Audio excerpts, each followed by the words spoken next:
Fuck yeah. You can kiss the Cobra, you can kiss my ass. Skakel in the house.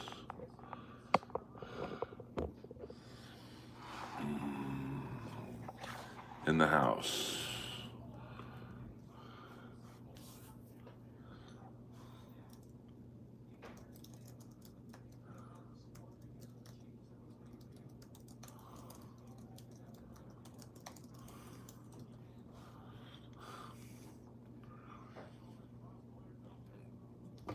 Yeah, I mean, you guys definitely got the raw end of the stick with the weather. I mean, it's a little cold for us right now, but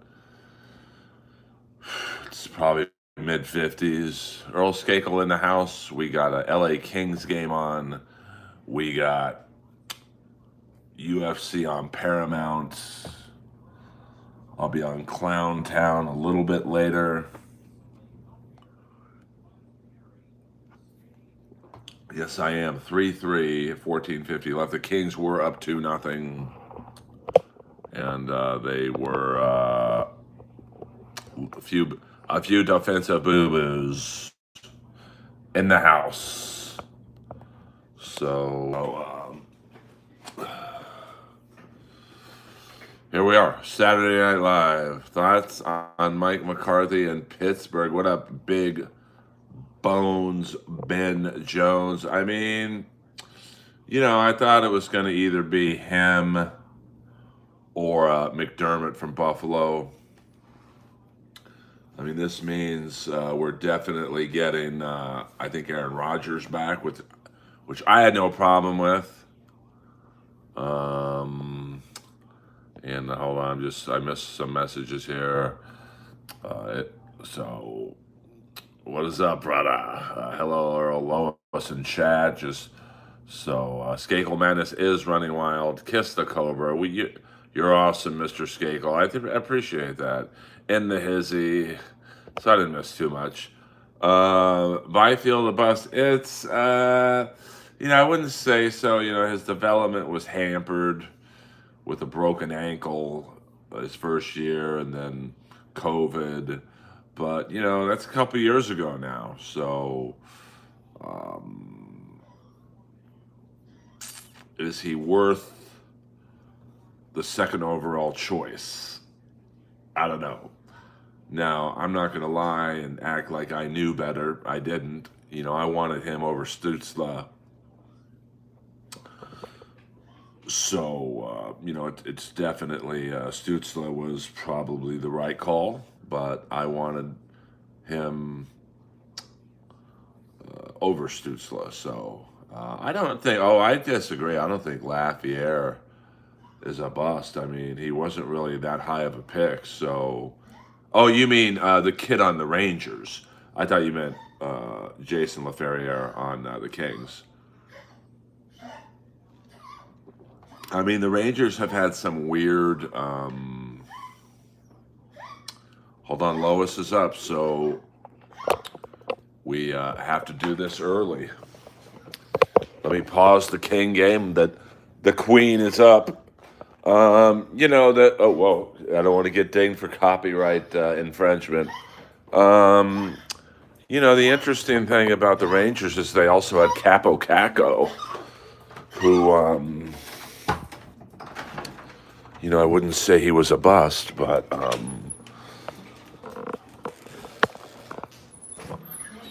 he obviously was traded to Seattle, so.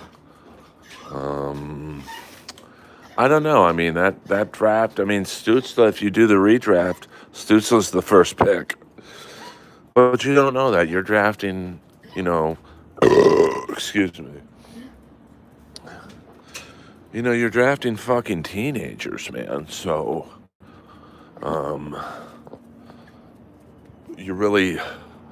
it's a crapshoot. So, I don't know. I mean, I don't want to say a 22-year-old kid, or I think Byfield's 23 now. I don't want to say he's a bust, but, he's definitely not as advertised as of right now. Yeah, I could see the Kings and the Rangers doing a trade. I know the hot rumor is Panarin, the bread man. But we don't need a winger. We need a center. But, come on, Los. I thought pee for a small dog. Come on, Los. So, I think the lesser option is Trocheck. Come on, Lois. Move out.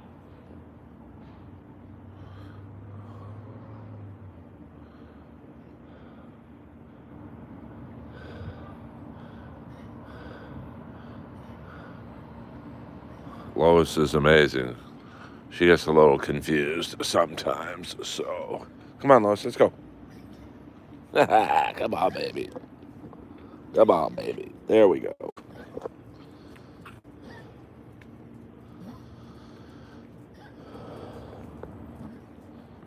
Don't get me wrong. Is Lois a pain in the ass? Absolutely. Come on, Lois. Come on. It's dinner time. Snacky time. Move out.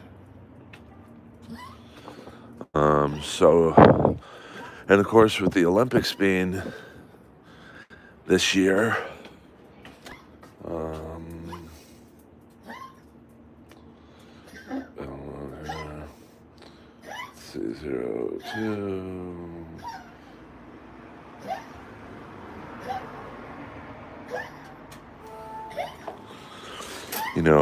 The trade deadline's in March, but because the NHL basically takes February off, a lot of teams are doing trades now.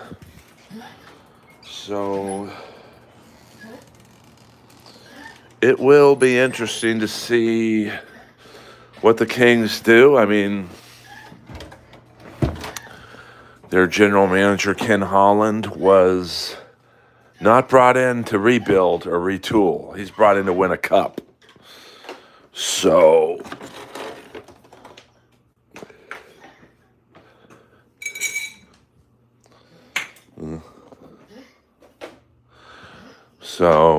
it's going to be interesting to see what he does. The hot rumor right now is he wants to bring in Evander Kane, which I don't think a lot of King fans want, but he'd be a low-cost option for the Kings. He'd cost maybe a third round pick. Kings can afford to do that.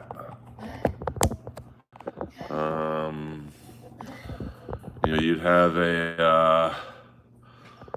assuming a fourth line or a third line of maybe Armia. Hold on.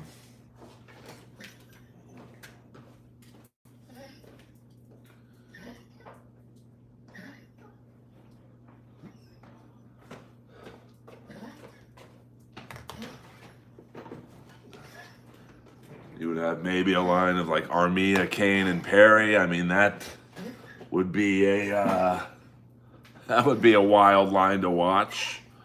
That's crazy. That cold. Yes, Comedy Store tonight. 12:15, closing out the main room. The usual spot.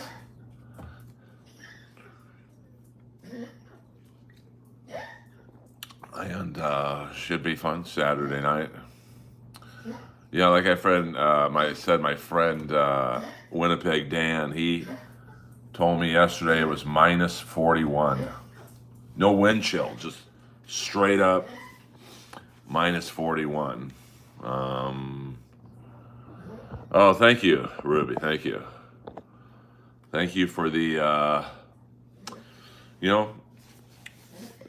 you're new to the stream, so I will tell you, a lot of people are like, Earl, how do we help you if we're a fan and we can't go see your comedy? Just hitting the like and subscribe button. And, obviously super chats and all that are helpful.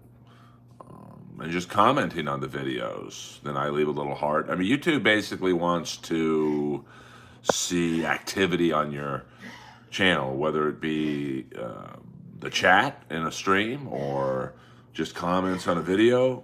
Everything helps.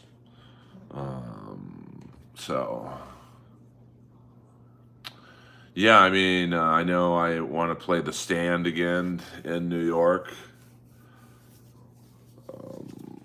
And they don't really pass people, but I'm passed.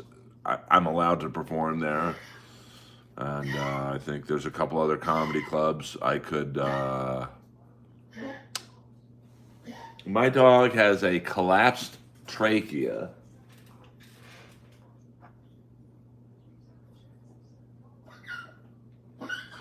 So, she's 15 years old, so she's doing all right.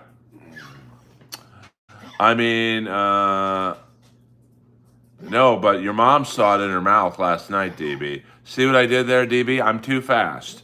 So just shut up and hit the subscribe button. You'll never be funnier than me, and we'll have a good time, baby. Come on, man. You guys really think you're going to outwit a 25-year comic? Do you really think I'm going to say the name Mike Dick Small? Oh, shit. You got me. My bad. Minus 38. That's crazy.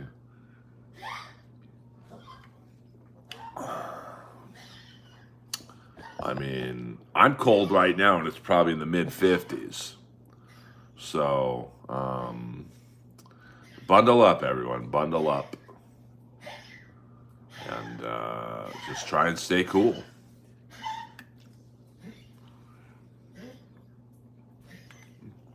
I believe the Kings, after this game tonight, will leave to go to Columbus, but the announcers just said they don't know if they can leave. So, you know, the Midwest and East Coast are who's funnier, Steph Tolov or Sarah Tiana? I mean, it depends what kind of comedy you like. They are very different comics. I think Steph is dirtier, Sarah is smarter. So,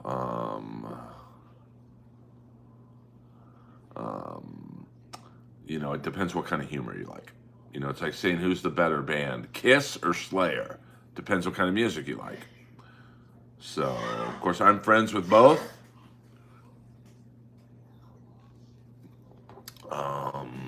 What up? What up? I don't know if my cousins or any of my family watch my live, to be honest with you.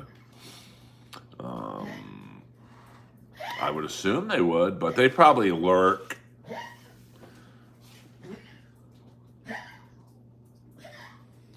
I mean, I know I have some people from my past who watch my lives, you know, burner accounts and whatnot.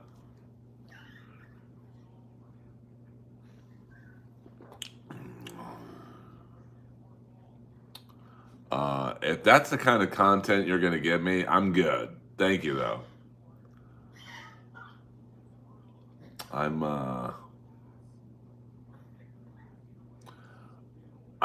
done pretty good without your help so far in life.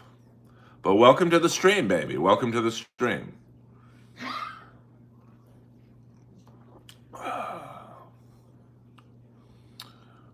Yeah, this is I mean, I rarely drink soda anymore, but I was thirsty.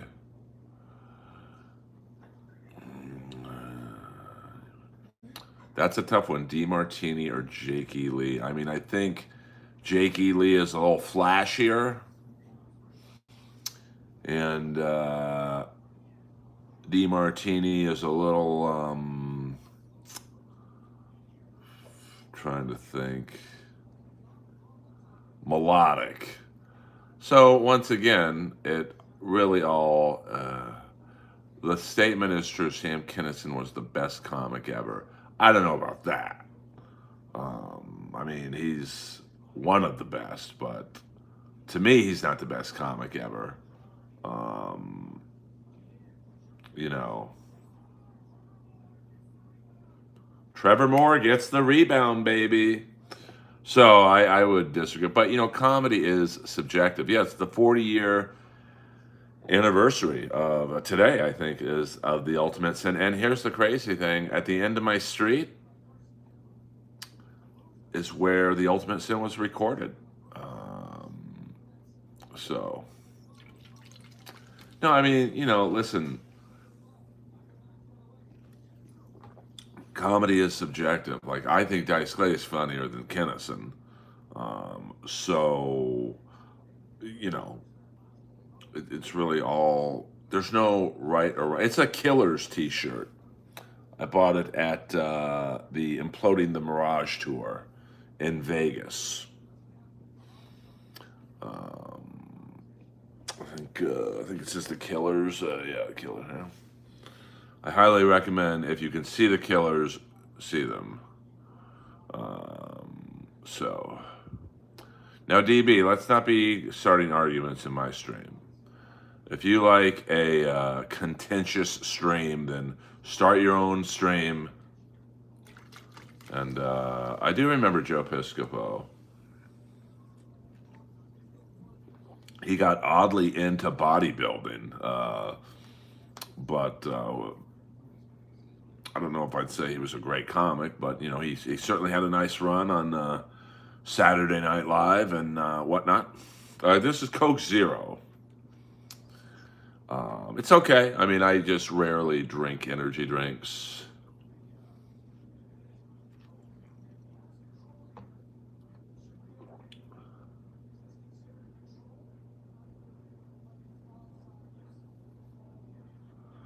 I mean, I didn't think that was a goal, to be honest with you, but yeah, he was pretty big. What is this show about? It's about everything and nothing at the same time. No, I rarely drink sodas. Sam Kinison on Living. I don't recall him being on In Living Color. Um, Speaking of it, In Living Color, I mean, Byfield just has to play better. I mean, this is the guy who, you know, is supposed to be the heir apparent to Kopitar, and Kopitar's gone next year. So Byfield is the reason we probably won't trade for a number one center this year because we've already got him in Byfield. So, he's gonna have to step it up. Now, if the Kings go out and get Trocheck, he doesn't necessarily have to be the number one guy, but listen, the bottom line is no one in the West is going to beat Colorado. So it almost doesn't matter what the teams do at the deadline. I mean, unless Colorado just flames out, which I don't see them flaming out. I'm a Steeler guy, so I don't know much about the games tomorrow, to be honest with you, Fornicate. I mean, I wouldn't say, DB, that it's the only one to...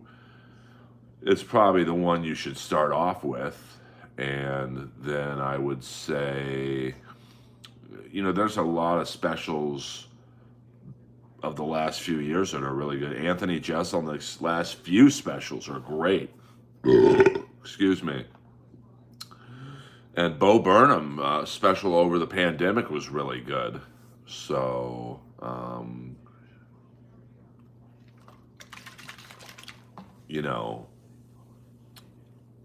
and Mitch Hedberg's specials are great to watch. I mean, of course, Eddie Murphy's specials are great. I don't know where Colin is. You know what? We've definitely lost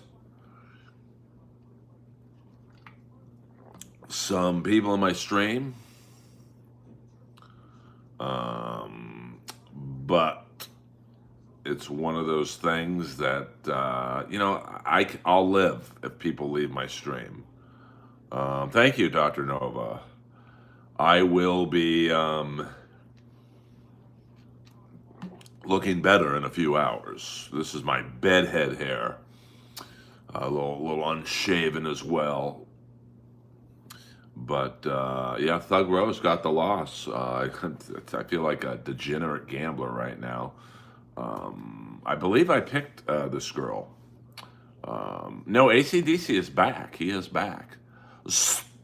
Stugatz! LA Kings up 4-3 with 6 minutes left to go in the third period. Big game for the Kings to win. They are on the start of a 6-game road trip, and they are 2 points out of a playoff spot. So they got to start putting some wins together now. Monday they play in Colorado. So, I mean, this is a road trip that they could do some damage in.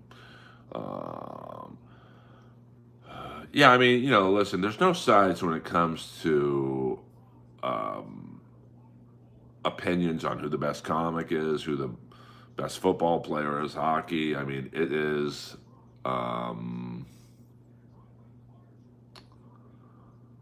it's all subjective. I am watching Patty tonight. I'm looking forward to that. I'm rooting for Gaethje because I just love how that guy fucking fights. I don't know a lot about Patty. I know he talks a lot of shit. So yes. See, I'm behind. So that's you are right. I am behind on the King game. I had 4 minutes left. So now I'll just fast forward a little bit. No, I mean, I'm sure Patty's a dangerous dude. I kind of checked out of UFC for a long time. But now I can watch it very easily on my computer. So I'm down with that. Yeah, Black Beast.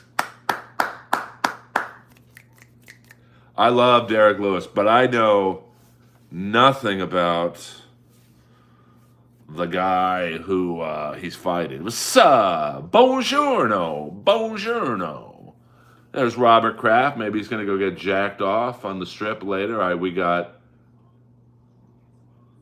Oh, hey. Damn it.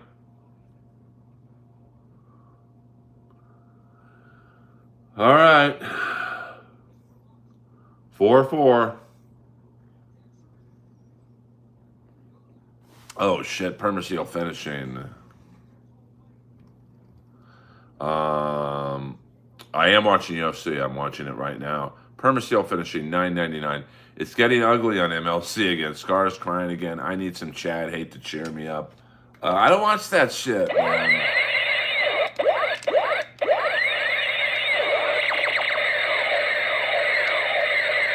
I don't want to watch some girl who's at the end of the rope, with those guys helping her tie it. I just don't think it's funny, man. I really don't. It's sad, and she's being exploited by everyone now, and I just don't. I don't know. It's not fun for me to watch it. No, I think there's a lot of good comedy out there. Listen, there's comedy is very much a generational thing. So, in the 80s, Dice and Kinnison were huge, and I don't know if they would be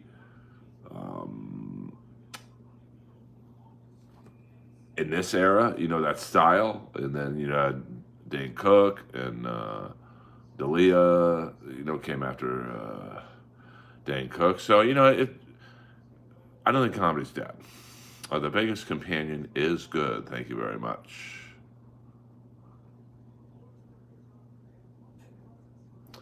Well, I rarely cold opened the show. Adam, when I first got past, cold opened me once or twice, and then he was more or less, I think you're better late night. I will say it is very hard to go, because people are getting their drinks, or they're ordering their drinks. They're not even getting them yet.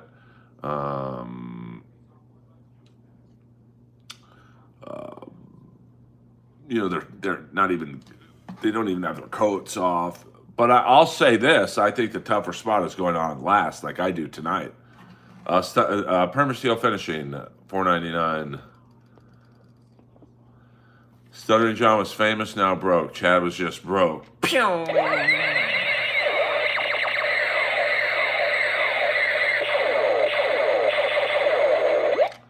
Yeah, Dowdy looks like he's skating in fucking molasses. So, it's going to be an interesting thing if Rogan ever has me on and we talk about going on last. Because, at least when you go on first, the crowd's excited to be there. I was around back then. I was around more than Hassan was, to be honest with you. If there's anyone, I love Hassan, but I knew Brody 100 times better. So, that's kind of another reason why I'm kind of a little surprised that I've never, if you're going to have comics on to talk about Brody, I knew Brody better than most people. So, I don't know. I was, Brody was supposed to do my podcast the day he did what he did. So, I can't worry about it. Like, if Joe doesn't want me on the podcast, what am I going to do? He certainly knows who I am. So, if I was Jim Gaffigan, I'd probably have more than 25 people in here. So, have you ever met Rogan? Yeah, I've been on comedy shows with him. So, is Seth Rogen a pervert? I have no idea. So yeah, Permaseal. I don't know. I'm going to watch the UFC when I got the UFC on in the background. I'm certainly not going to watch MLC exploit Charlotte. or Scarlet any more than they already have. Um, oh yeah, I mean, you had people begging to go on, and I knew this one guy. Um, he's like, I knew Brody. He's like, you didn't fucking know Brody, bro. He just wanted to get up because the booker was in the room. So have you met Jared Stoll?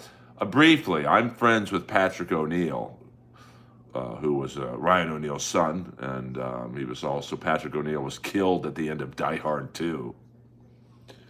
So I always bust his balls on that. That I don't know. I don't know anything about Joe's dating life. I believe he's married though. Everyone is it? Everyone is within 6 degrees of Earl. Pretty much in LA comedy, they are. Um, I mean, yeah. I mean, I mean, Jim's an acquired taste, I would say. So yeah, I would.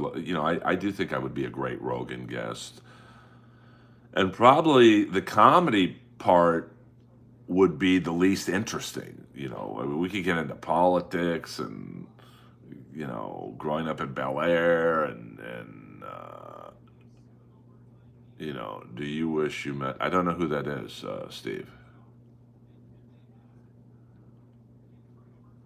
Interesting, very interesting. Yeah, I could see that. You don't really want to be named. Have the same name as a famous actor. All right, here comes Kempe. All right, here we go. Kempe's got speed, but it's one on three basically. Here comes Byfield. They've got Byfield and Kempe and Clark. I mean, this is what you should have, not fucking Dowdy, who's got the turning radius right now of a fucking battleship. Um, I'd like to see you on Unmasked with Ron Bennington. I mean, I'll do any show.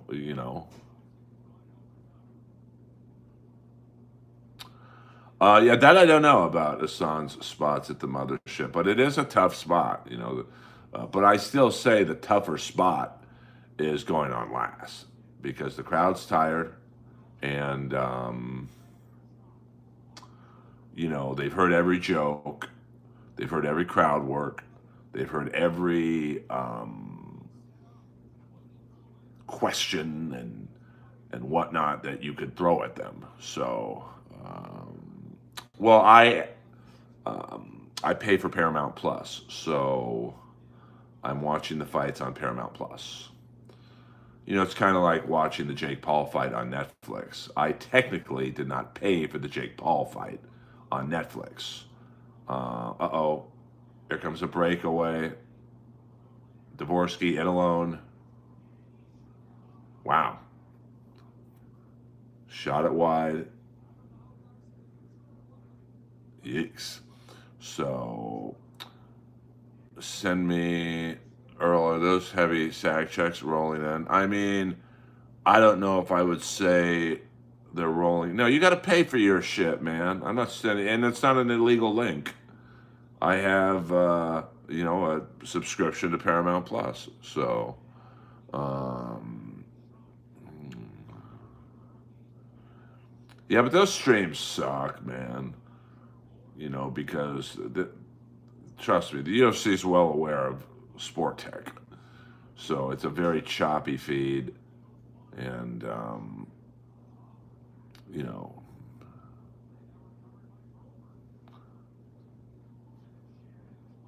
well, I mean, at the end of the show, they're tired. I mean, you got to understand. Okay, I go on tonight at 12:15.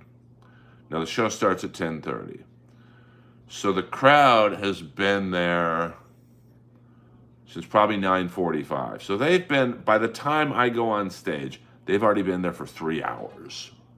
Um, and, and I'm not famous. So they are looking at me like, make me laugh, monkey man. We just saw Jeselnik. We just saw Jeff Ross. We just saw this person. We just saw that person. Who the fuck are you? So you better be funny within the first 2 minutes or you're gone. Or actually, we're gone. So, well, I mean, famous is you know, what is famous? Like to some beginning comics, I'm famous because I have a fair amount of TV credits and all that shit. So, but to famous comics, whoa, this King game is whoa. Kings are, but to famous comics, I've done nothing. So, it really depends. If you say I'm famous or someone else is famous, it depends who you ask. If you ask Anthony Jeselnik, is Earl famous? You're probably going to say no.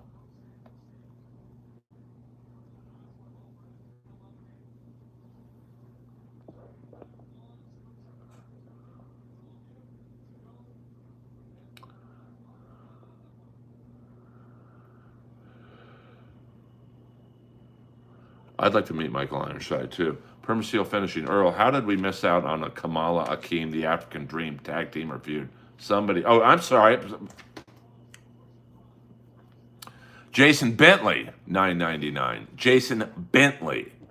How did we miss out on a Kamala Akeem, the African Dream tag team feud? Somebody dropped the ball. Well, you don't have to tell me my business, Holmes.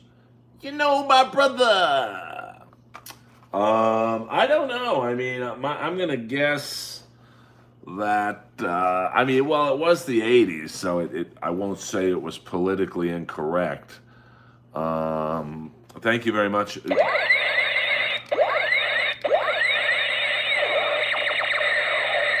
Mr. Bentley. So this King game is a real barn burner.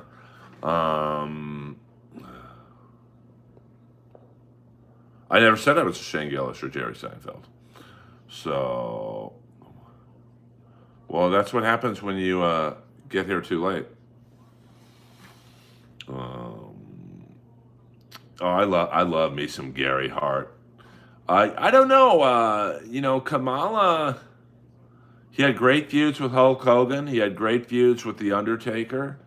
And he could fucking wrestle, man. I mean, for a guy that big, he was very agile. I don't know. I mean, they probably didn't want like two black wrestlers. I mean, back then it wasn't really the look. I mean, in Mid-South how much shit they got for having Junkyard Dog be the face. So I don't know. All right, we got shootout records here. We got the Lewis fight about to start. This guy looks pretty big, so we might have to will I get in trouble if I turn the volume on this fight? No, I don't think. I've never heard that about Spade and Farley. Sheik was a great. Let's just turn the volume up a little. Can I get in trouble for turning up the volume? I don't want to risk it. Lewis, he's like a more in shape Bob Sapp.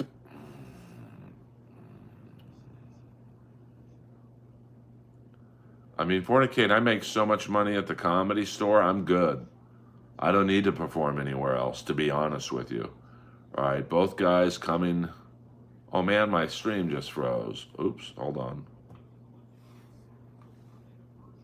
Man, my stream just froze. All right, here comes Kempe. Score, baby.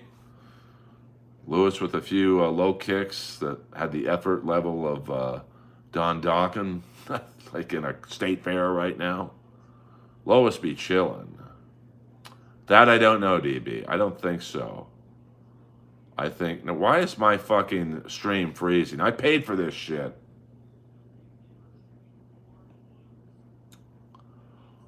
The Black Beast. Saved by Kemper.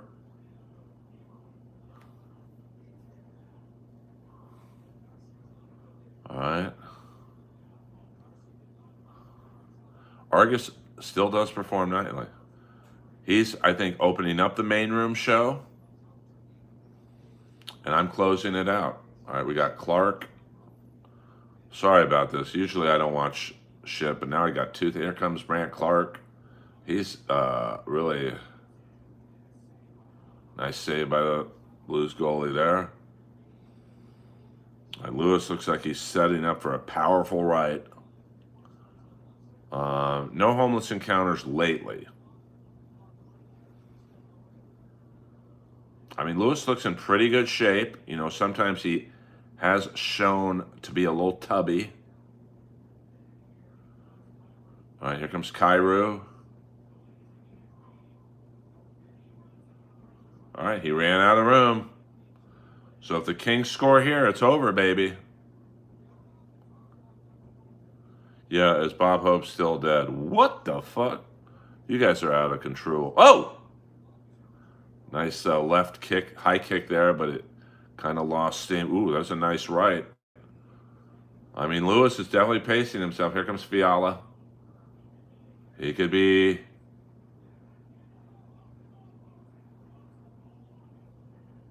Oh, man. I thought that was in.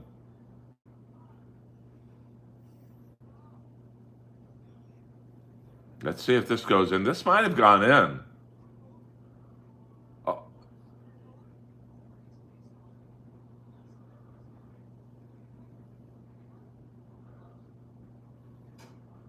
All right, here comes Dvorsky. He's got a... Damn it. This kid Dvorsky is good.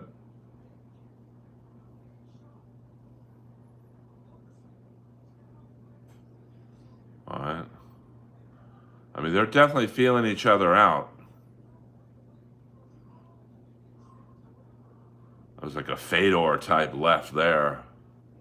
Yeah, well, this is a family show here. Whoa. Here comes Moore. He had a goal earlier.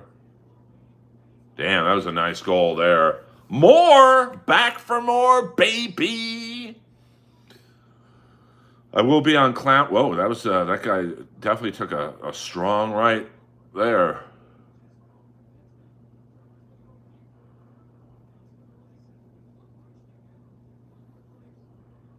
This is like what? All right, here we go. Snuggerud, 0 for 2 in shootouts.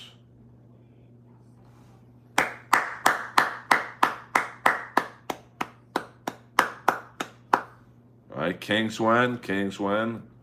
Lewis is on his back. Now I can concentrate on this shit.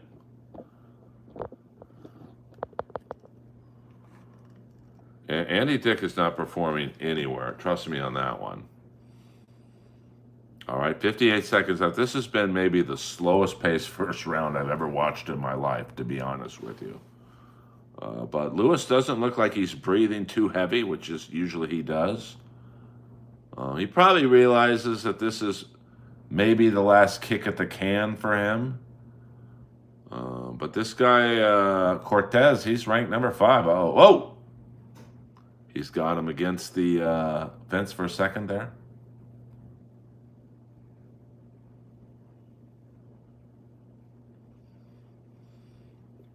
He's sweating more than Cortez, I'll tell you that much.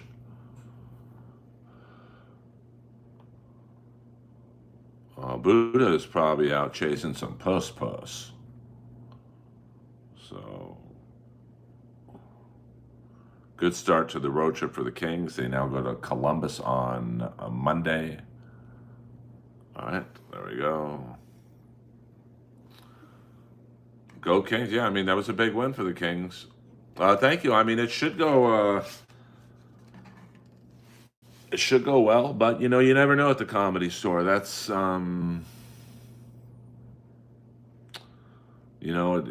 all depends on the introduction I get. So, do you believe Yoko the Clown? I do not. DB, you've got some interesting comedy takes. I'll tell you that much. Earl Skakel live in the house, Saturday Night Live.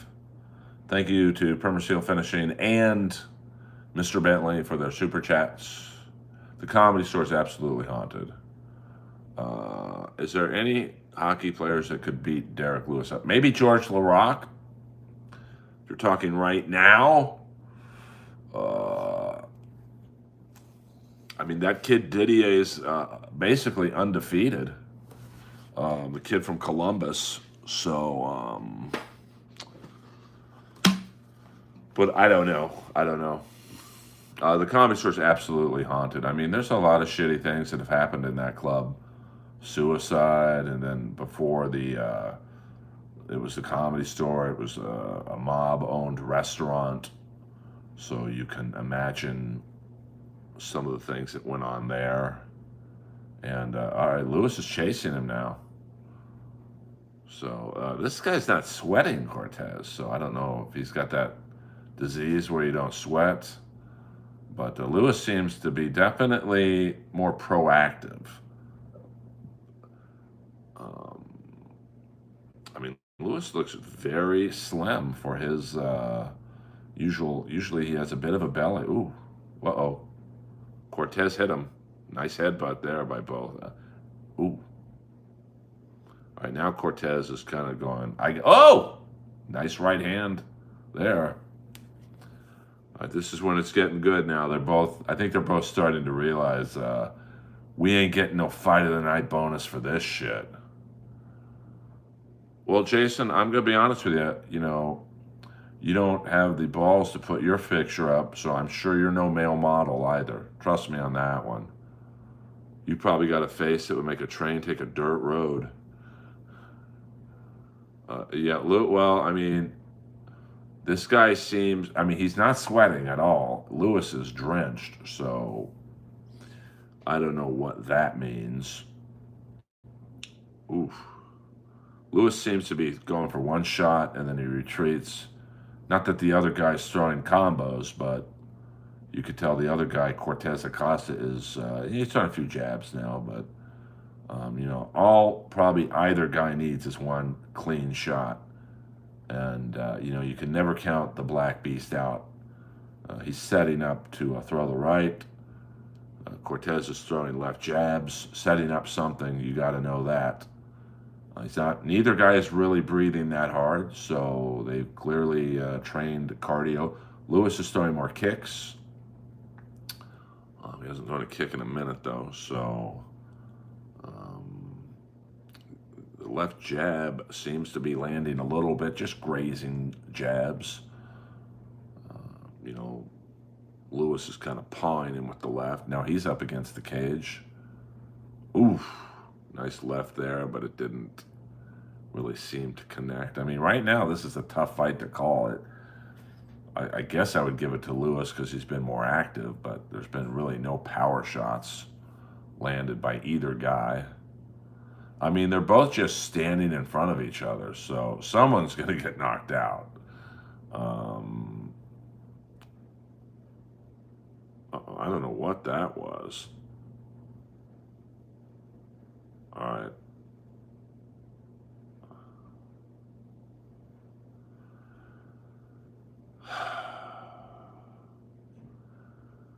I don't know what happened there.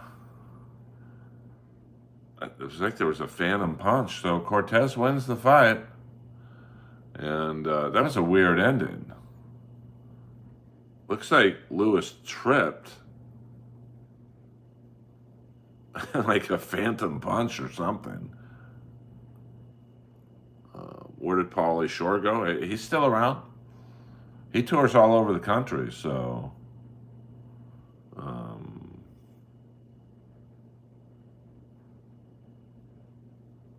let's see what happens here.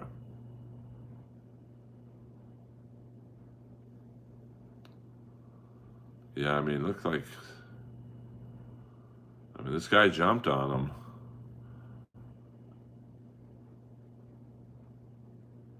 Yeah, I don't know what happened there.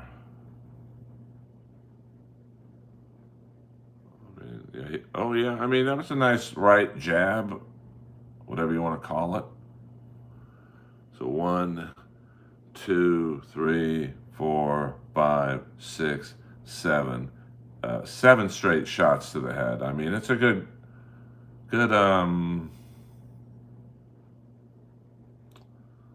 stoppage.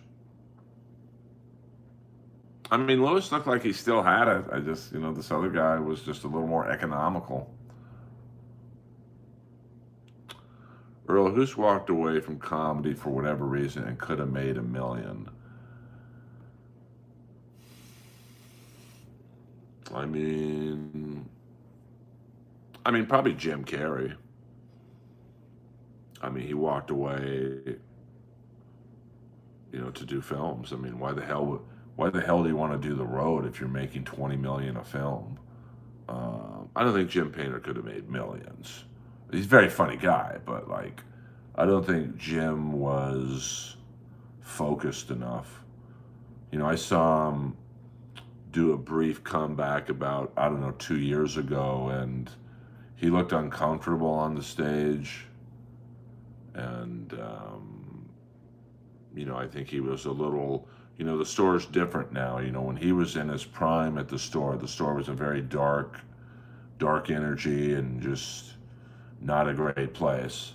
And he thrived in that. Him, Dave Taylor, Nick Youssef. I don't know if those guys could perform tonight at the store. I don't really have a take on Christian magician comics. Um,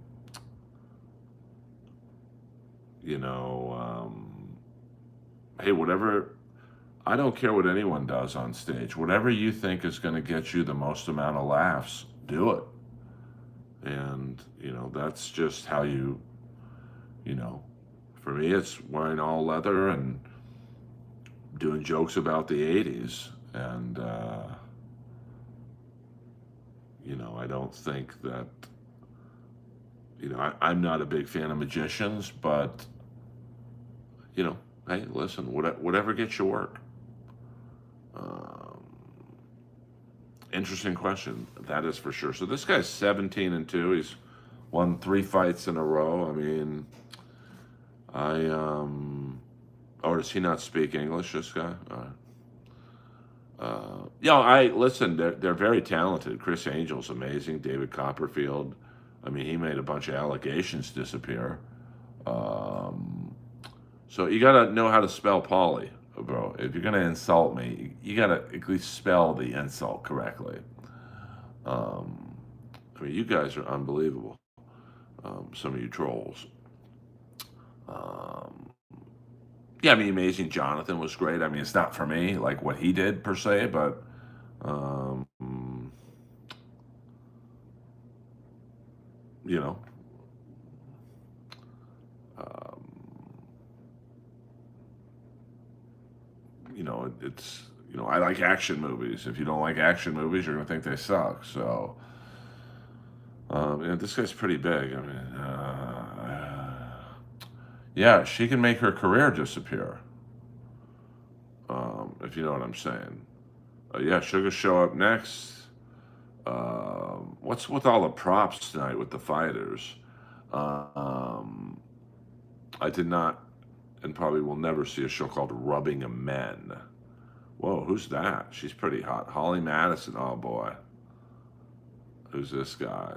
Miles Teller, I think. Michael Chandler. Of course, I don't like the guy's last name, but what are you gonna do? Charles Woodson. Yo, yo, yo, yo, yo, yo, yo. Who are these two hanger-on types? Oh, I like this guy. Sorry, but look at this whore behind him. Who's it? What the fuck? Is that the guy from the Village People? Of course, I wouldn't say it to his face, but um, so. Do you think you could ever tell Dave Chappelle to stop doing steroids? I mean, I don't think I would tell Dave Chappelle anything. Uh, you got that right, Turbo. You got that. What up? Why can't? We're just calling you Why can't. Who's this fucking hanger-on? All these hanger-ons. Hey, great fight, buddy. What's your name? Um, you got to get the Asian guy in there. He probably paid for, half the front row tickets.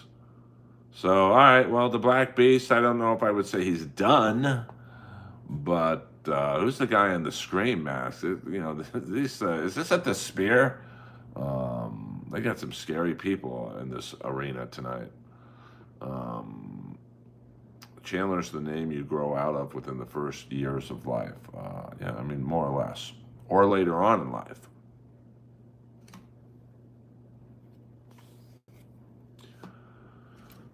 Is there another Scream movie? Another Scream movie. Boy, they really milk this fucking tit dry. Good for Nev Campbell, though. It's been a minute since she's been in the game. Did Arquette get in here? Dave Arquette. Oh, it's a Scream 7. Jesus Christ. All right, here's the Sugar Show.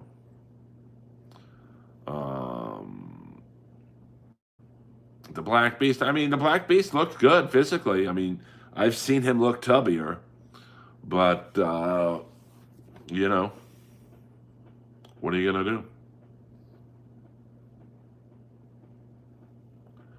So this guy looks like he's no joke. This Asian guy. He kind of looks like Chong Li with a different haircut, but um, I don't know anything about this guy. I mean, if I had to guess what Chappelle is on, I mean, probably TRT. Okay, see, I don't know much about some of these lesser known guys in the UFC, to be frank. I mean, I wouldn't say it's any more. Oh, playing this. This looks like a bomb of all bombs. Yikes.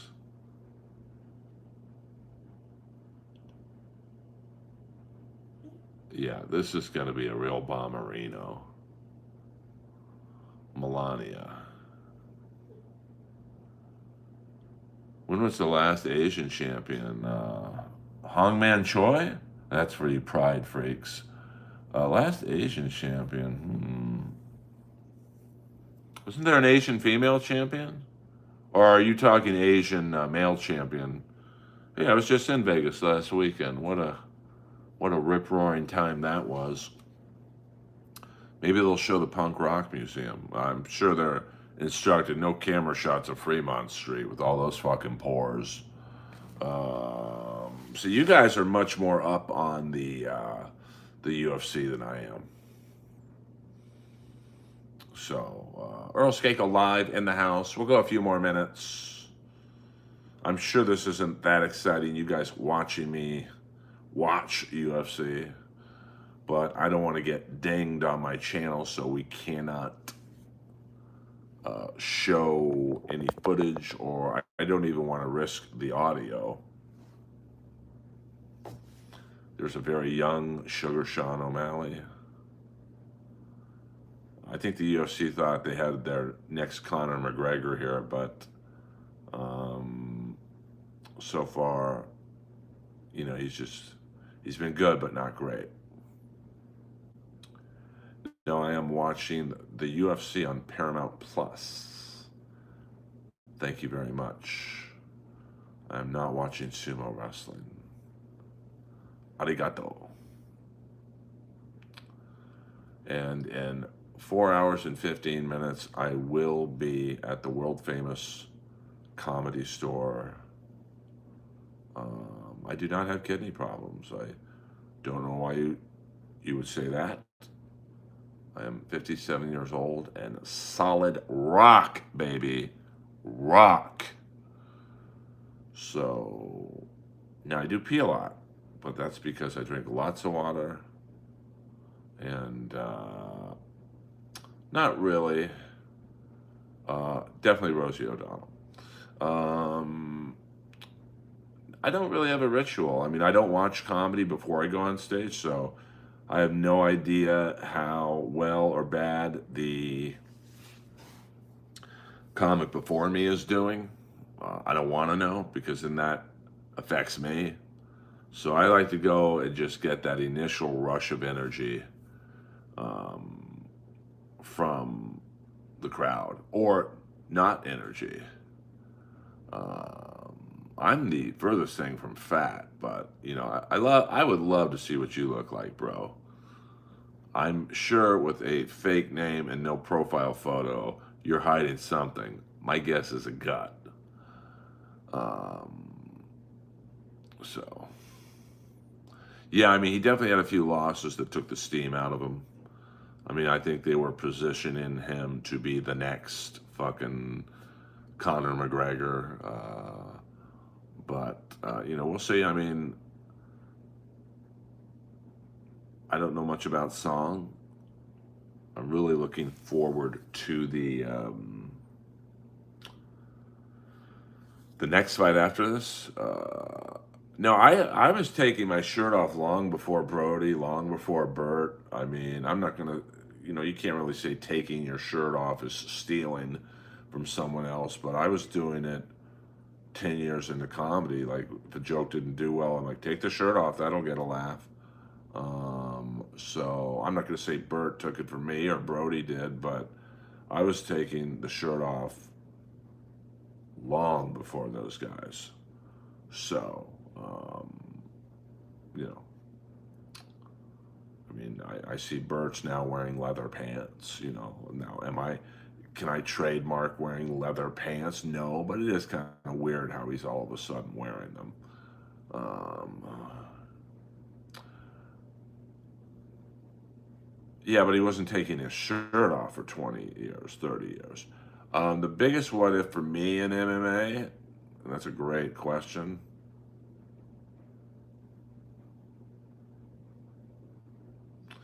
I mean, to be honest with you, I would say Fedor. Now I know you're like, wait, what? But like, what if he went to UFC and had fights against Couture and Lesnar and Frank Mir and Josh Barnett? Instead of fighting the stiffs, he was fighting in Pride in Russia. But if you're saying, well, he's too famous to be a what if, I would say in terms of talent,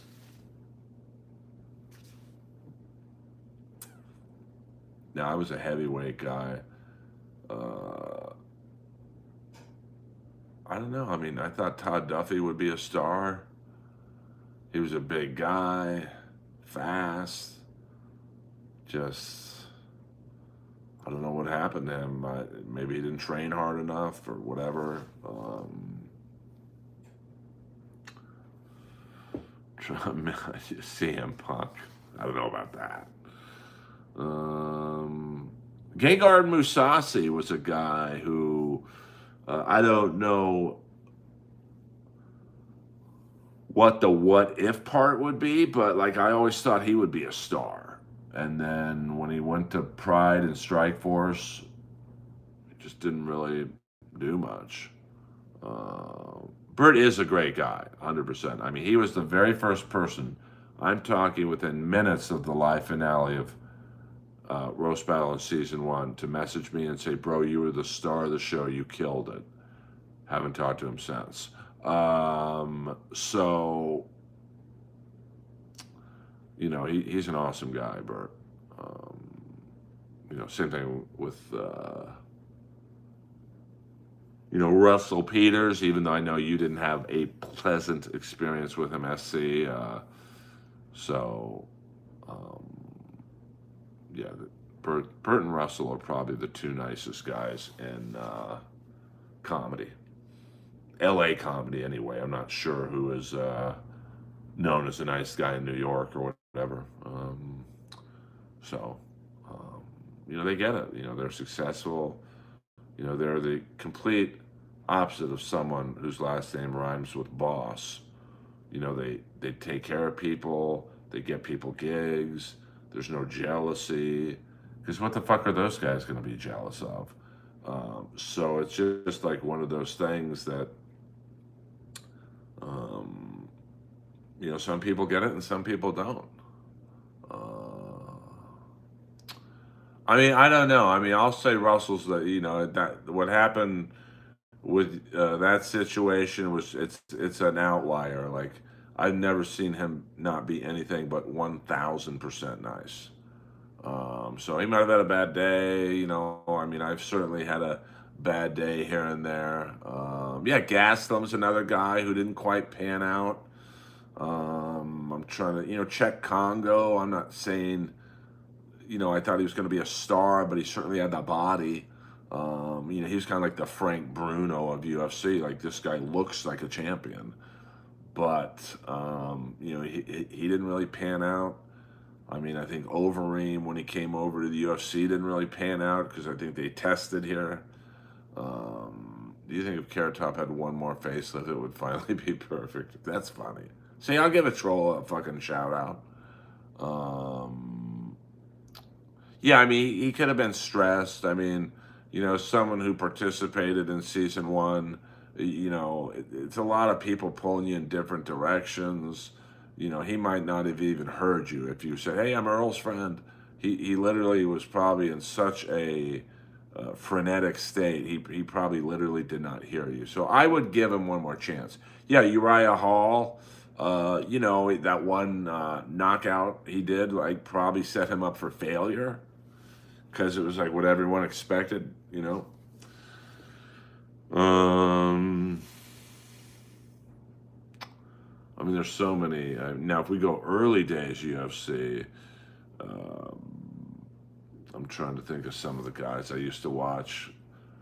Uh, I mean, Vitor Belfort, I thought he could have had a longer run. I mean, he should have been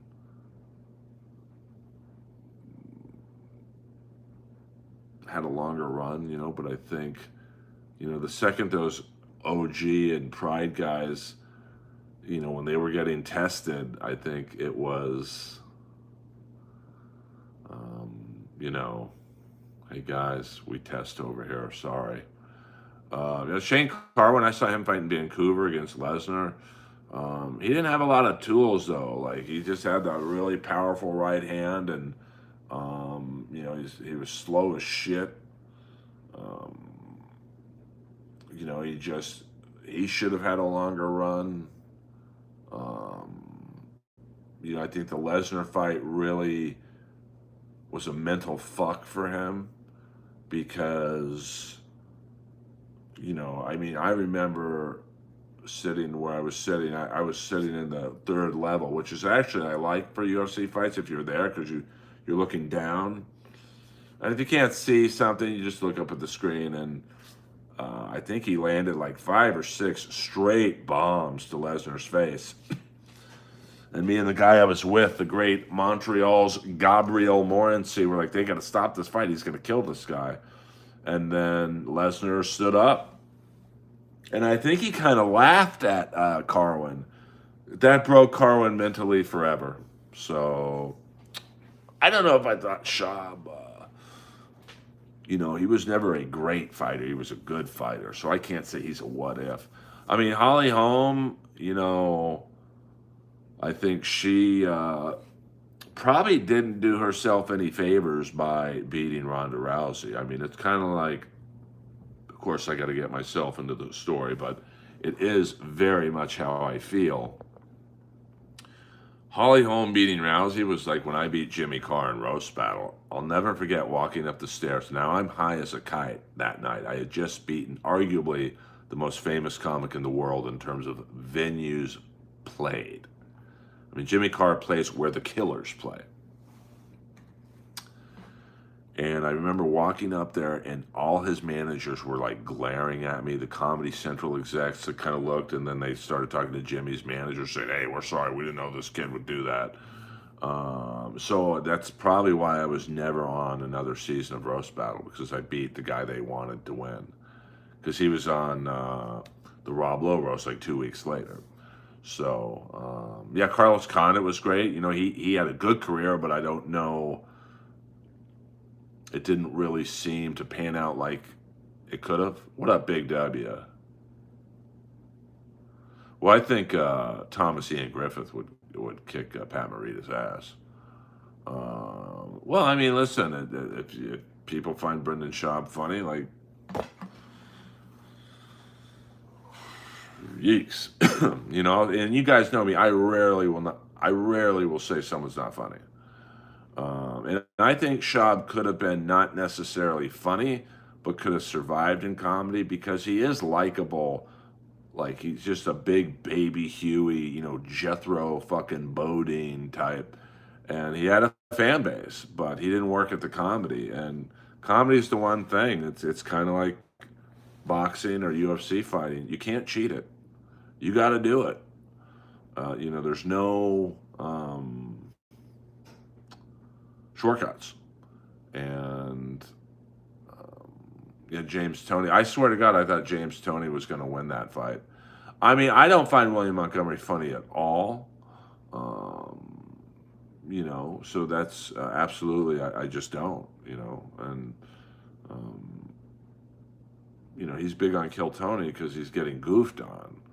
It's a character, but, that character doesn't work long term in comedy, in my opinion. I mean, you saw, go tell him you watched Earl Skakel. That'll get him going. Me and Jimmy are actually friends.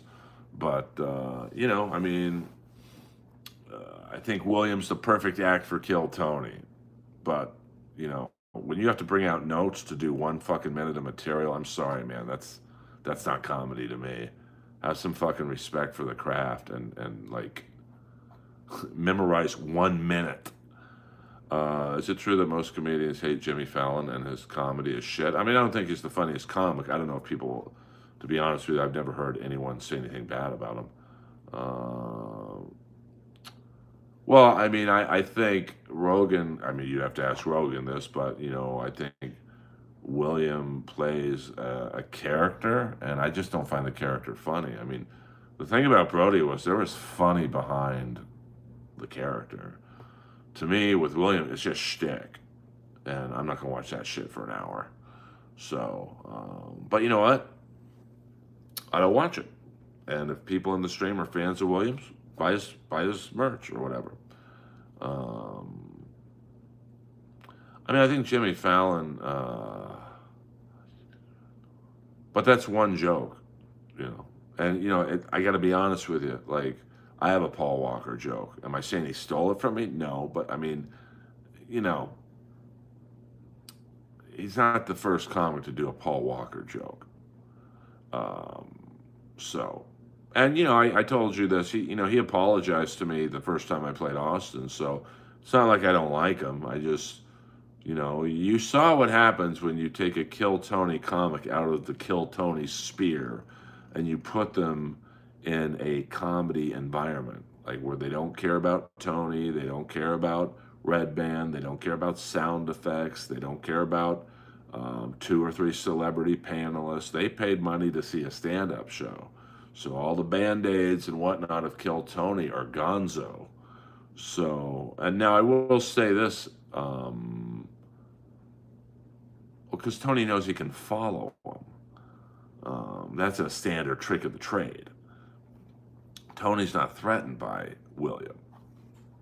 So yeah, if he bombs, it's even better for me. So now I will say this, in defense of William, you couldn't have picked a worse pairing than William Montgomery and Morgan J. I mean, Morgan J's like a music act. He does the fucking songs. It's a very structured, like, shtick. And Williams anything but structured. He just yells and rants, and his crowd work isn't good. And you couldn't pick a worse fan base for William to go up in front of than Morgan J. It's like literally, Jerry Reed's one of the greatest guitar players of all time. The guy from Smokey and the Bandit, Eastbound and Down, that guy. One of the great musical acts of art all time. He'd be a horrible opening act for Slayer, or they'd be a horrible opening act for him. So,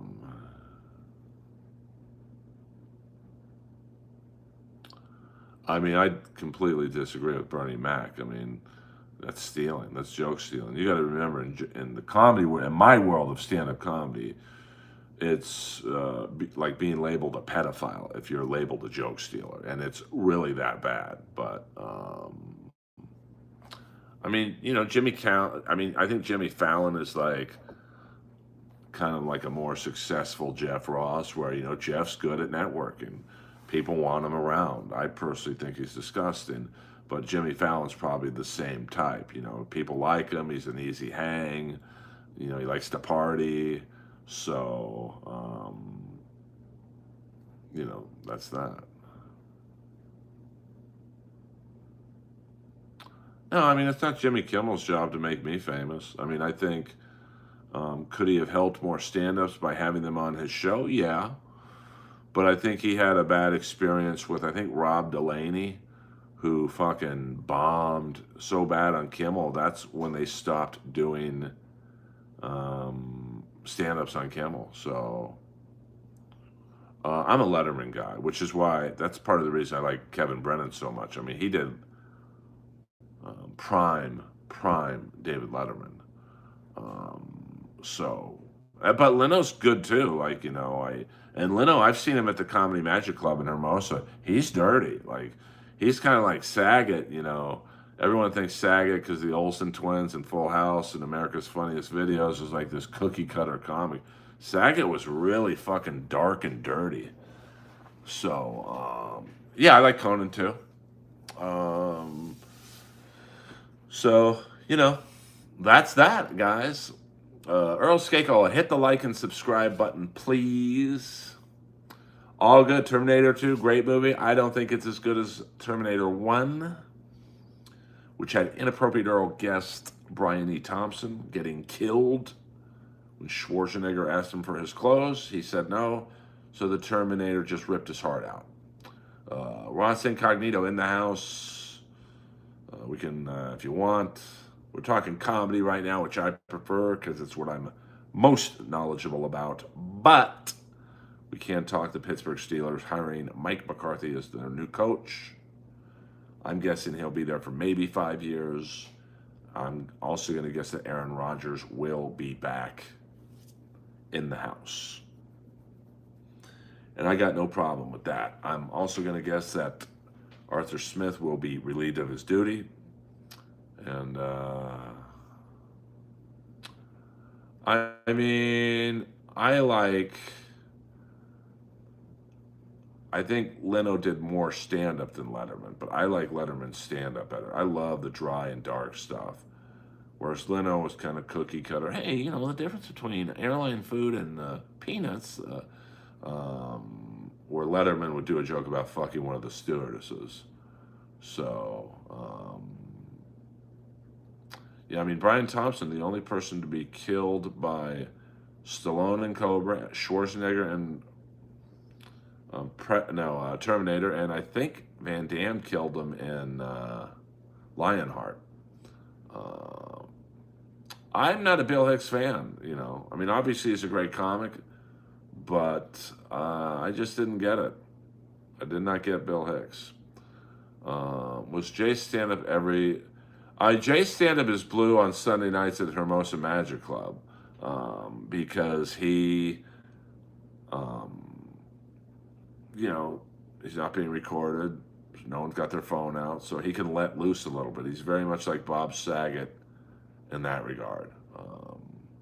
The Steelers, from what I've been led to believe, did hire Mike McCarthy as their coach.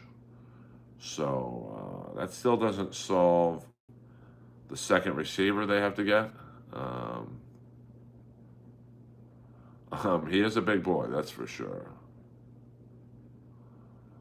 Yeah, I mean, well, Seinfeld's probably gotten lazy. You don't make the money he makes and still work hard. I mean, I like Leno because he did have a hint of, not dirty, but like aggressive comedy or whatever you want to call it. I just like Letterman's delivery. And, the fact that Kevin got on prime David Letterman. Well. This guy's Song's like, I mean, O'Malley's definitely the better of the two, but Song's giving him a nice run. Greenland is not, and another ICE agent shooting. Well, I think Shula, probably a lot of people thought Shula would be the guy, but McCarthy is a Pittsburgh native. I'm sure, they liked what they saw out of Aaron Rodgers. I think if Johnny Carson didn't like you, he would do that. So that's not completely not true. But you got to understand the incredible power that he had at that time. I mean, there wasn't like Letterman, Leno, Joan Rivers, Chevy Chase, uh, Rick Dees. I mean, there were, Carson had no competition. It was Carson, and that's it. So he probably felt incredibly powerful.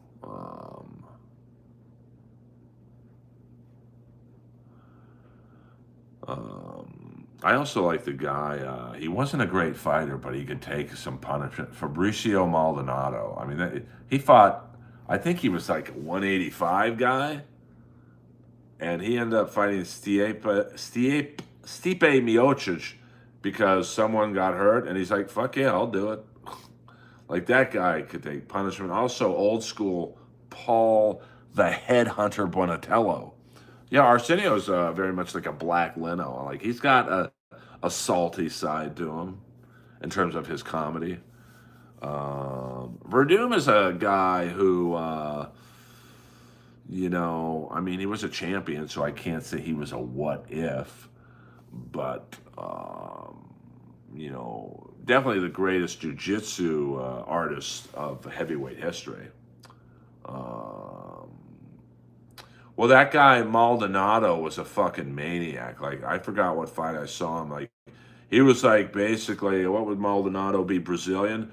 He was like the Brazilian Tex Cobb. He just wouldn't go down. So I think they thought, I'm sure he got paid a little extra. Like, hey, just fight Miocic and, we'll figure it out.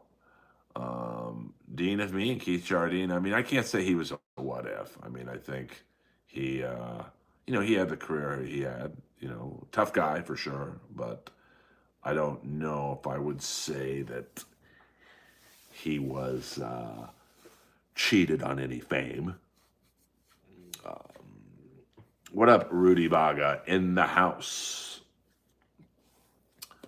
All right, so is this a championship or is this just 3 rounds? Rudy. Of course, I'm really looking forward to the next fight. Let's get this fight over with. I'm going to get a drink from the fridge, so talk amongst yourselves.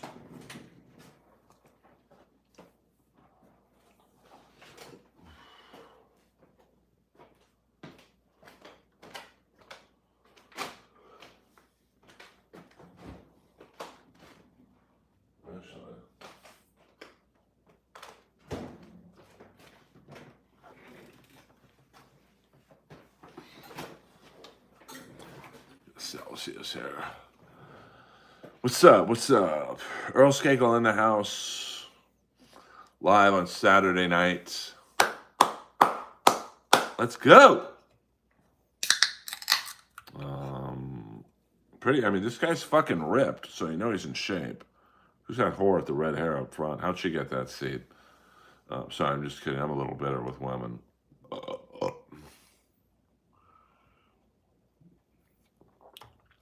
The Earl of Covenant. Oh, so is this? Oh, this is the last round. So here we go. A pretty even fight. I mean, I guess I'd give it to O'Malley right now. Song is gonna. The UFC wants O'Malley to win. So we got a ball game here. O'Malley seems to have the longer reach, so that's always the key in these fights: the reach. Shout out to the LA Kings for winning tonight in St. Louis. Oh, Jesus. Trevor Moore, I think he had 1 goal and a shootout goal as well. Johnny Big Rig Hendricks, yeah, he was a guy who kind of faded real fast. I'm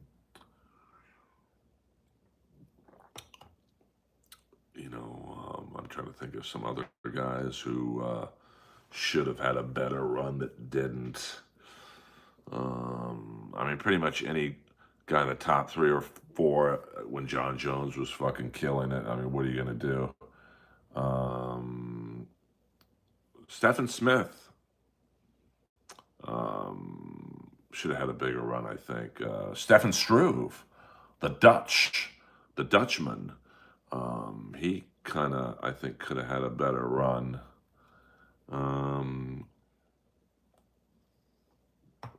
And I'm trying to think who else. Downtown Mike Brown. Please don't do the fake RIPs in here. This guy, yeah, I mean, he was just too skinny. He was a powerful guy, though. I mean, definitely could do damage, but he just never. I think he had the heart problem, so I'm trying to think of some other. I mean, there's so many fighters that probably should have had a better run that didn't. Mark Hunt, he, you know, I think having to face the roided up Lesnar, I thought Mark Hunt could have been better. I mean, Bigfoot Silva. I'm not saying he was a what if guy. He was so fucking slow, and that head was so big. I mean, Lee Harvey Oswald could have hit Bigfoot Silva from Denmark.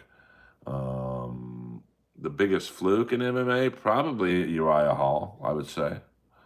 I mean, Kimbo was a street fighter. I don't think he was a good fighter.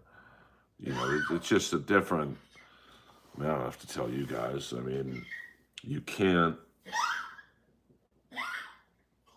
I mean, Kimbo was good in the backyards of Miami, but like, you're facing a guy like Verdum or Overeem or Lesnar or Frank Mir or, the Nogueras. It's just a different level. I mean, yeah, Kimbo was good fighting a guy like Dada 5000, but I think against the elite, it wasn't, no, it's just, you can't. Um, you know, I'm trying to think. Biggest fluke. Well, Todd Duffy's you gotta throw in Todd Duffy in there because he um,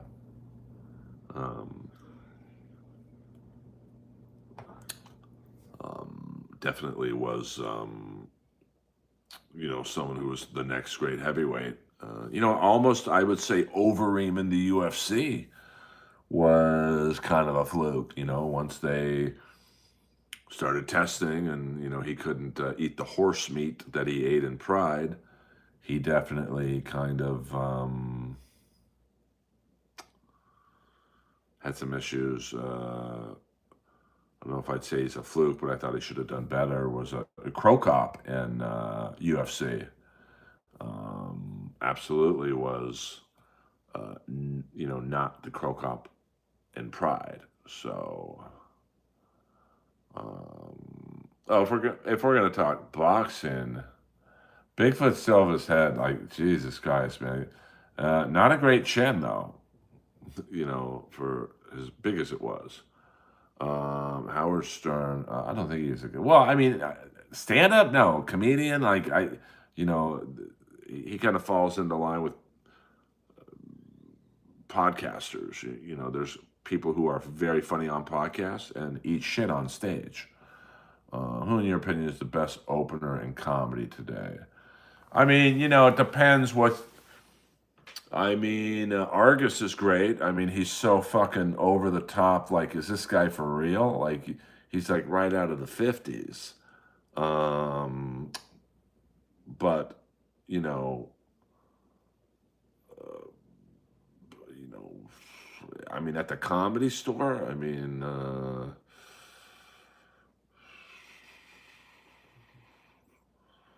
Kevin Christie's great. Um, he's just so. Um, I'm trying to think of the right word because I love Kevin Christie. He's just so normal looking and comforting, and he looks like he could be your neighbor. He's a lot like my friend Gabriel Tigerman, who is probably the number one commercial actor of all time. He looks like he could be the FedEx guy. He could be the guy eating Taco Bell. He's just non-generic, non-threatening. Um, so Kevin Christie's very good. I mean, I wouldn't call Sarah Tiana an opener, but she opens the show a lot. Hans Kim, I just think is one note. I mean, nice guy, but I'm not a fan of most of the comics on Kill Tony. Has comics. Now, his characters, yeah. But would you want to watch Hans Kim do an hour? Like, I wouldn't. I don't know what Tito is doing. Um, and I don't think Hans Kim would be a good opener. I don't know. I mean, Artie's a New York guy. I'm an LA guy, so I have no idea what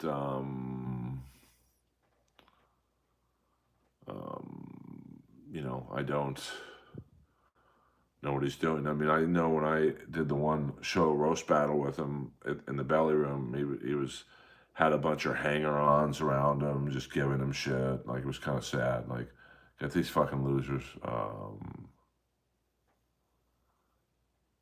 Well, yeah, but I mean, that's like, you could literally have you open for Joe in stadiums, and you're going to do well. That's not an insult towards you, but you're not a comic. Like, the crowds are there to see Joe, so they don't care who's opening, whether it's Hans Kim, me, Joey Diaz, Hinchcliffe, or Shabadoo Quinones. So you got to be a really fucking bad comic to bomb on a stadium show, because people are in a fucking really good mood. They want to be there. They want you to be funny. So you got to be really bad to bomb on a stadium show. But at the same time, it is a hard gig because you can't see 90% of the crowd. It's such a big venue. He said he has the look, very funny look. I mean, I'm not a fan, but like, I mean, he's just doing basically recycled Bobby Lee things. He's not stealing, but it's just like, okay, I've heard Bobby Lee do a similar joke. I just, I like his delivery. I will say that.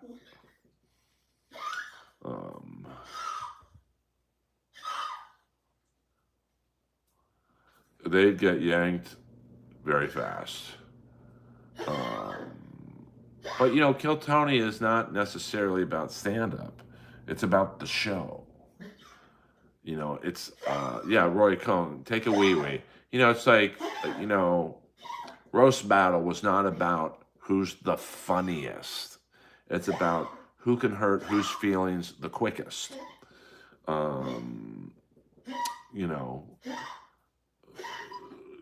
It was never about, okay, it's Earl against K. Trevor Wilson. Who's the better comic? Who cares? Can Earl call him fat before he calls Earl old?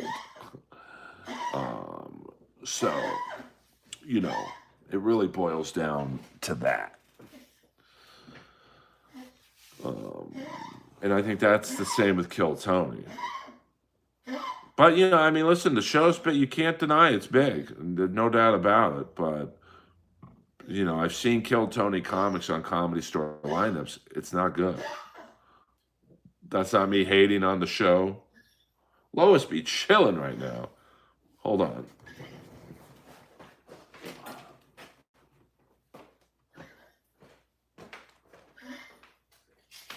You gotta go to the bathroom? Move out.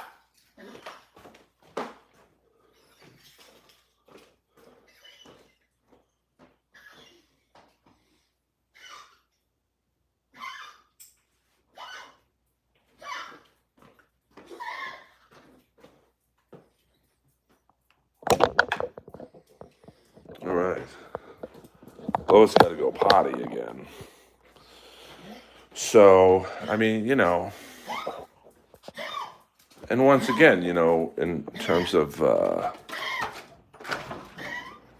Kill Tony comics, it's, like, I've said this story before, but I saw a Kill Tony comic on Potluck once. Now, for those of you not knowing, Potluck, you get 3 minutes. Let me tell you something right now. That 3 minutes can seem like 7 hours if you're not doing well. Come on, Lois. Let's go. And this is someone who's very popular on the show. Now, I don't want to blow the guy up because I've certainly bombed myself doing Potluck. So it's not about who it is, but just goes to show you. This person did not do very well. And they, funny enough, right around the 1 minute mark, started to look around. You could tell they felt uncomfortable because they're now conditioned to do 1 minute. And I saw another Kill Tony comic, someone very popular on the show, get a guest set in the main room on a lineup with paid regulars. 5 minutes. And he struggled. I'll just put it that way. Because, it's like I said, I mean, I repeat this shit a lot, but like, there was no band, no Tony, no red band, no sound effects, no celebrity guest. Lois, come on, baby. And, sorry.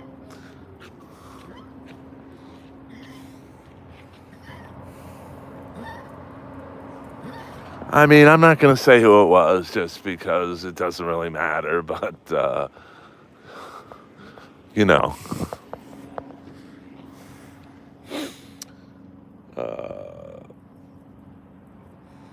you have very good guessing abilities. I'll just say that.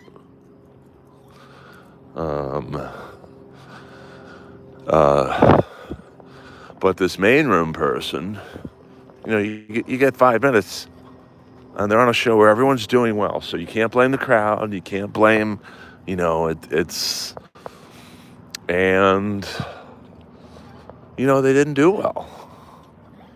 And there's no harm in not doing well. But, I'm just saying, oh shit, there is the man. Argus, can I just have you say hello to my fans? Let me introduce you guys. This is the fucking legend of the Comedy Store. Are you closing now? Are you opening the show tonight? Just finished. Tremendous crowd, sold out in the main room. It only lacks you headlining the show. Well, I'm just going on last. There's a big difference. Your second show? Yeah. Yeah. This guy's a legend. He's done it all. He's seen it all. Follow Argus Hamilton. He is someone I look up. What is he doing in a ride share? Well, first of all, he threatened the guy's life if you don't pull over right here at Sunset and Fairfax. And then tonight, did you hear what happened? No. He threatened another ride share driver's life, only this time he was in a Waymo. This guy still has Argus. I love you. Love you too, buddy. You're the fucking best. You have a great set tonight. Yeah, likewise. Thanks for warming them up. You bet, buddy. Legend, comedy legend, Argus Hamilton. There you go. Two Comedy Store legends right there. Now, I don't know if Lois went to the bathroom while I was talking to Argus. I hope she did.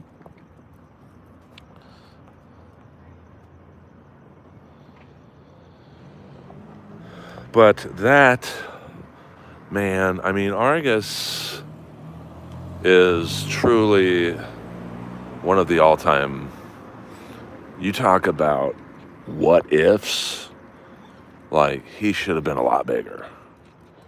I mean, he's very fucking funny.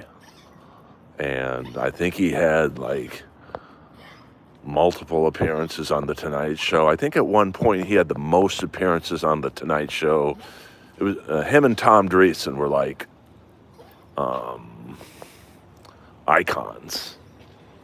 So you guys just got to see a legend there. Yeah, I mean, that is, and who did I say? I said Argus. He was my first choice, because he's, the thing about Argus is, he does those jokes like he just did about Kiefer Sutherland. That joke is not going to piss off anybody. That's a very safe joke. It's a funny joke. It's got structure. It's going to make older people laugh. It's going to make younger people laugh. I mean, Argus is the perfect opener.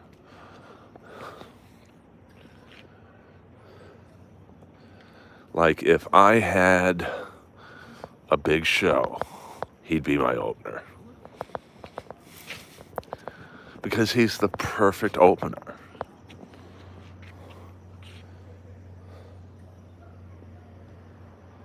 That's not a wig, actually, to be honest with you. Yeah, I mean, Argus lives obviously close to me, and we've had some very cool conversations late at night. And I mean, he is a legend. He probably should have been bigger. I mean, he was a headliner, still is, you know, but like in the 80s, he was Mitzi's guy. Come on, Los. He was Mitzi's guy. You know, he'd be the first guy to headline Vegas.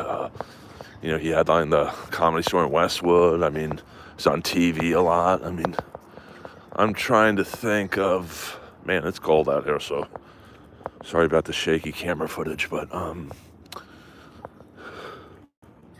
on, Los. He is. I think she still has to pee. Definitely an icon you guys just saw. Now that's a fucking comic, not Uncle fucking Laser or, you know, any of these Kill Tony buffoons we're talking about.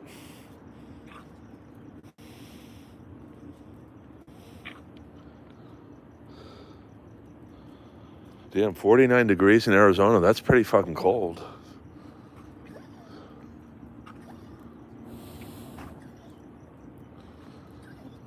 Come on, Lois.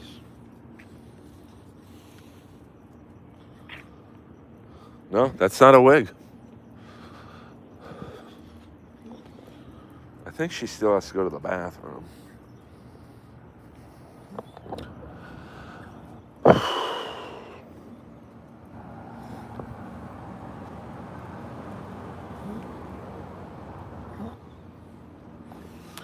So you guys got to get a little bit of a comedy legend there.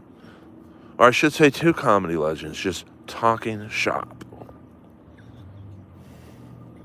Damn, it's cold out here. Lois, I don't care if you pee in the house, man. Let's get back inside, baby.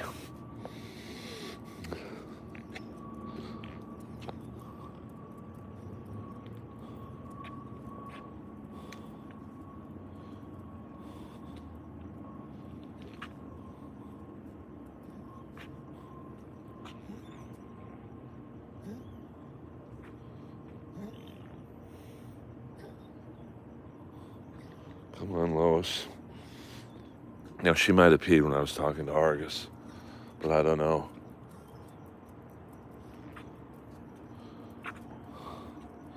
Yeah, you really saw 3 legends. Argus, me, and the great Lois. So I think Lois is done. Now let's get in and watch the last UFC fight.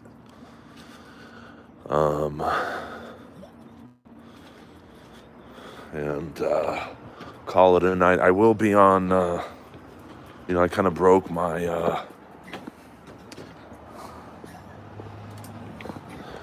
Dabbleverse rule.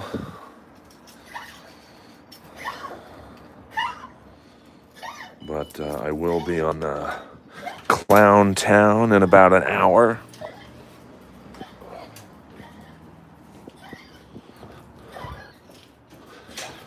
Whew, it's cold. But thank you guys. It's been a very good stream, I think. All right. I have to go to the bathroom. So I'll be right back. I'm going to put on the Earl sign for 2 seconds. SC, be the moderator, and TB and SC, be the moderators.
Let's go, baby.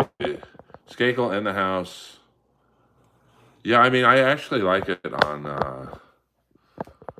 pay-per-view. Let's. My screen is blank right now. Let's. Oh, I paused it. So let's go. But yeah, I'm glad you guys got to see the great Argus Hamilton.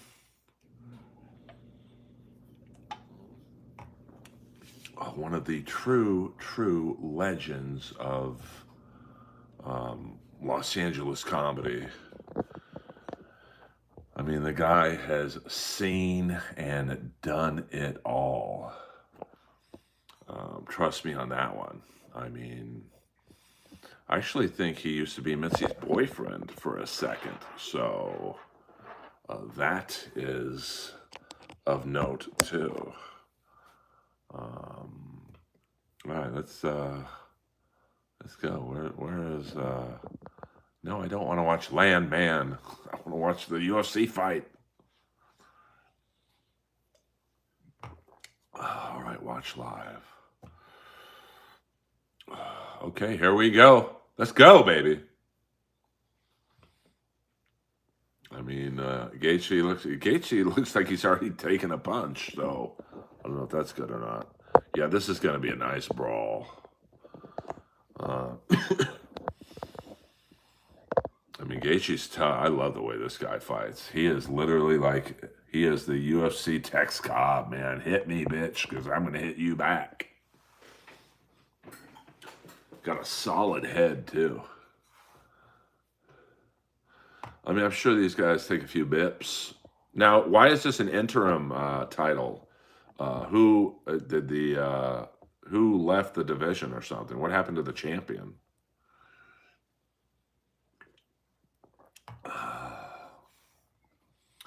Well, I guess we're doing a 2-hour stream tonight, so there you go. I mean, unless this fight's over in a minute.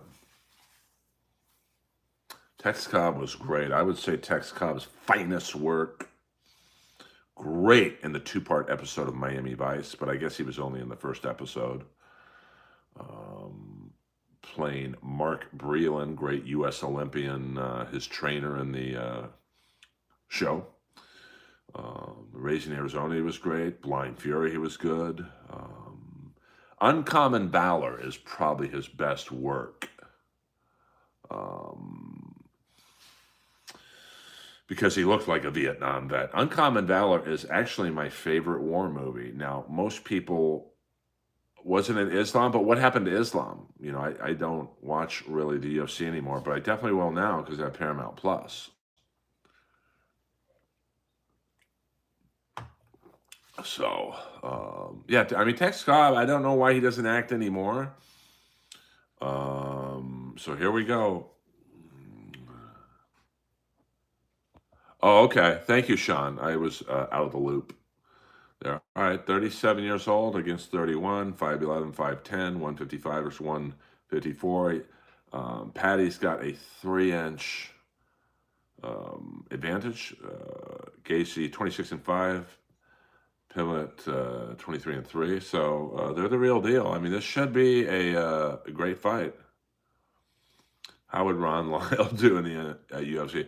Probably not great. He would be like an in-shape version of Derek Lewis. He would just throw the right-hand bomb. He'd do about as well as James Toney. Because I'm going to believe that Ron Lyle had no wrestling training. I mean, you know, now, if Ron Lyle fought in like the first 3 years of the UFC, he could have done some damage. Oh, I see, Sean. Thank you very much, dude. I really don't.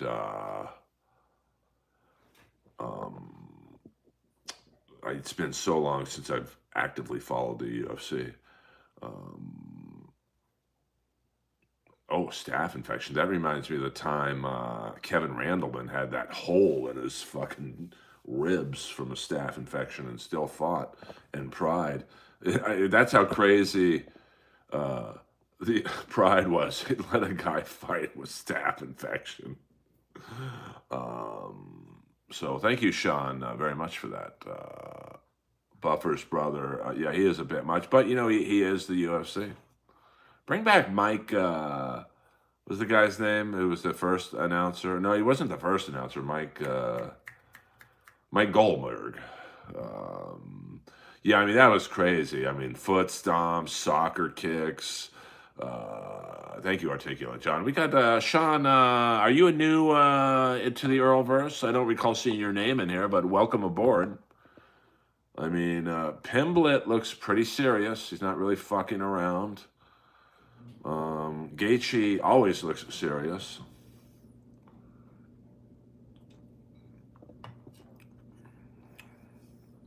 I would not want to fight either guy, to be honest with you. But yeah, Ron Lyle, I don't know, in the early days of UFC, he could have done some damage. I believe Foreman said Ron Lyle was the hardest puncher he ever faced. And you got to figure he's probably pretty good with grappling. I mean, you spent 7.5 years in prison. Not that anyone was trying to fuck Ron Lyle, but, I'm sure he was in situations where he had to take care of business. Yeah, I think for one night they should just go back to the old tournament. 3 or 4 fights in one night. No, everything, Keith Hackney rules, ball shots are legal, no weight classes. So I'm excited for this fight. Let's go, baby. Earl Skakel live in the house. Thank you very much for being cool. I've had a very good week for the stream. Picked up probably 60, 70 subscribers, which is a lot for me. Financially, it's been beneficial. I know. Let's see. All right. He got to pop that pimple, though, on the right side of his neck. All right. They shook hands. All right. Let's go. Is that Branscombe Richmond in the red coat? Hello.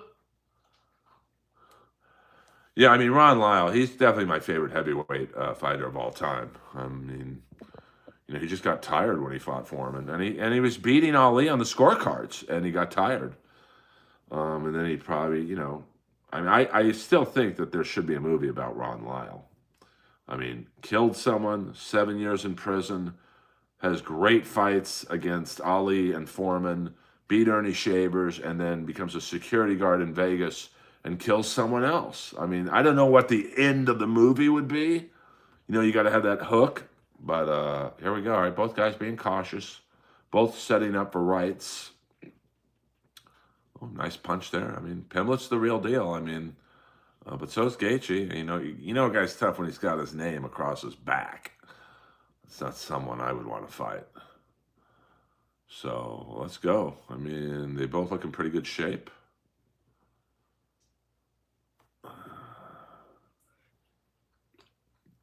No way this goes 5 rounds. Ooh, nice uppercut there by Pimblett. Oh! Nice right there. I don't want to turn and look into the chat now, so we can all just enjoy this fight. I mean, everyone has Paramount Plus, right? Yeah, I mean, I think in general, at least in the 70s, Pimblett, I think the acknowledged hardest hitters were Lyle, Shavers, and Foreman.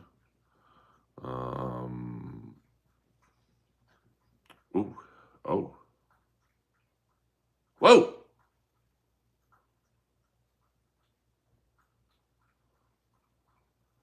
All right. I thought Pimblett might be out for a second there. And then you have probably the best defensive fighter was Jimmy Young. I mean, that was a frustrating fight for me to watch as a Lyle fan. He just couldn't solve Jimmy Young. And then the best chin. Of course, he goes into the 80s, but Tex Cobb, I mean, come on, man.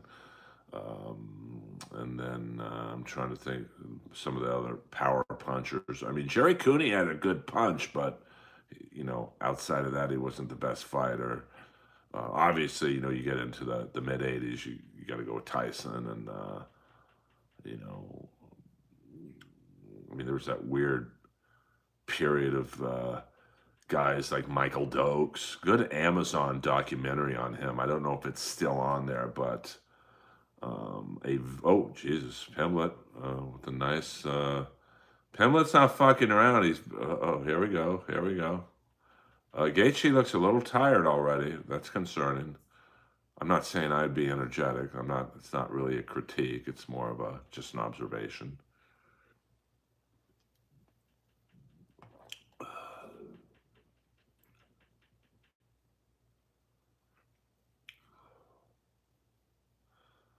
I mean, I'm going to say Gaethje can probably take more punishment. He's holding the cage. I'm not sure if that's allowed. Got him back against the cage. Earl Skakel. Whoa! Whoa!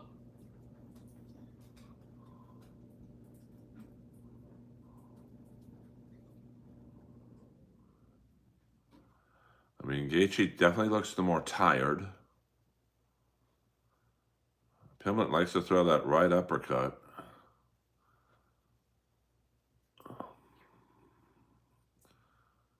Definitely give Gaethje the better hairstyle. I don't know what the... Oh, Jesus. Uh-oh, here we go. Here we go.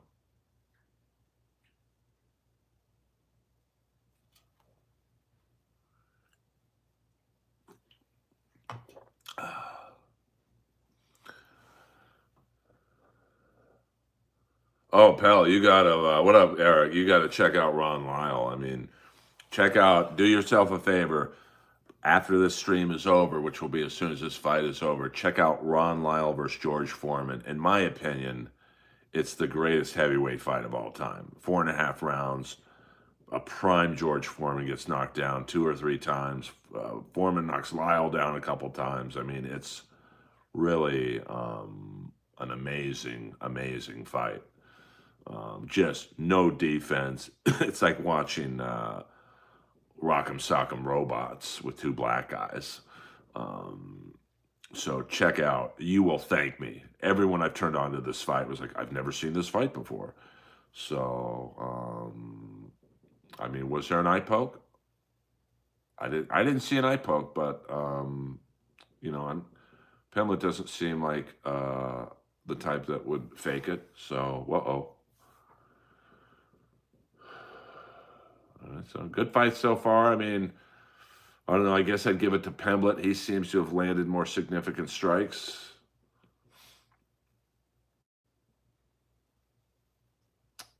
Gaethje does look a little pale, so your staph infection might... Oh, Jesus. There we go. There we go. Oof. I mean, Pimlet's... he's got a chin on him. I mean, those body shots don't feel good, though. Trust me on that one. Yeah, but watch the full 25-minute fight, because there's a few of those clips that just show the 4th round, which is maybe the greatest box... Definitely it's up there with Hearns and Hagler, but a lot of them only show the 4th round. So make sure you watch the full 25-minute clip. And what's also funny about that fight is you've got Howard Cosell doing commentary and Ken Norton, who was one of the great fighters of that era. And Howard Cosell is like trolling Norton the whole time. When Foreman would land a shot, Cosell would be like, hey, Ken, isn't that how... Foreman beat your ass? And Norton's like, yeah. So Articulate John in the house. Yeah, Justin being a good sportsman. And, you know, no marks on him. He looks good. He definitely looks like he's been sick. So good call on the staph infection situation. And then after this is over, you guys can all watch MLC and the marathon grift of a OnlyFans model who is really not... there's going to be a sad ending to that story. But what are you going to do? I'd much rather watch this shit than watch Scarlett rambling incoherently, all pilled up. Is that Nick Reiner? Oh, I thought that was Nick Reiner in the crowd. Yeah, Norton was a beast. Oh, that's interesting. It was, but it's a great fight. Yeah, Norton was no joke. I mean, if you think about Now I'm 57, so this was my era of watching boxing. Maybe the greatest era of heavyweight boxing of all time. I mean, look who was in that era. You've got a prime George Foreman, a prime Joe Frazier, a prime Muhammad Ali, and then you've got the second tier guys, Ron Lyle, Ernie Shavers, Ken Norton, Jimmy Young, and Quarry. Don't mistake that just because Quarry was white, he wasn't a good fighter. I mean, especially the first three guys I named, Lyle, Norton, and Shaver. Any other era, they're champions. But, they just, you've got three of the greatest heavyweights of all time. And, all in their prime at the same time. So,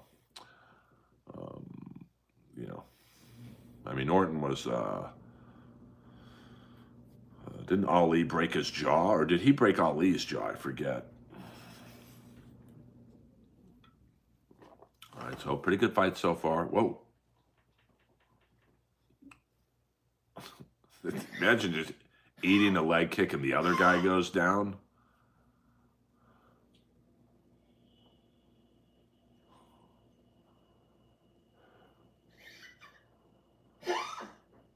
I mean, Gaethje is definitely the more aggressive, so he doesn't really fear his power.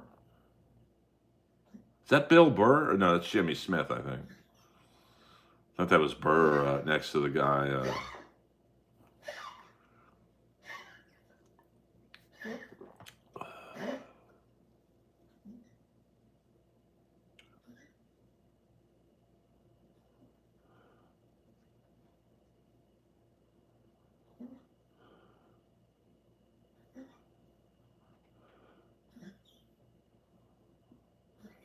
And now you see Pimblett breathing a little harder than usual.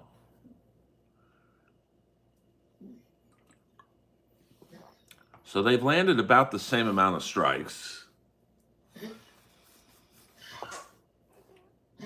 Lois just farted, so there's that.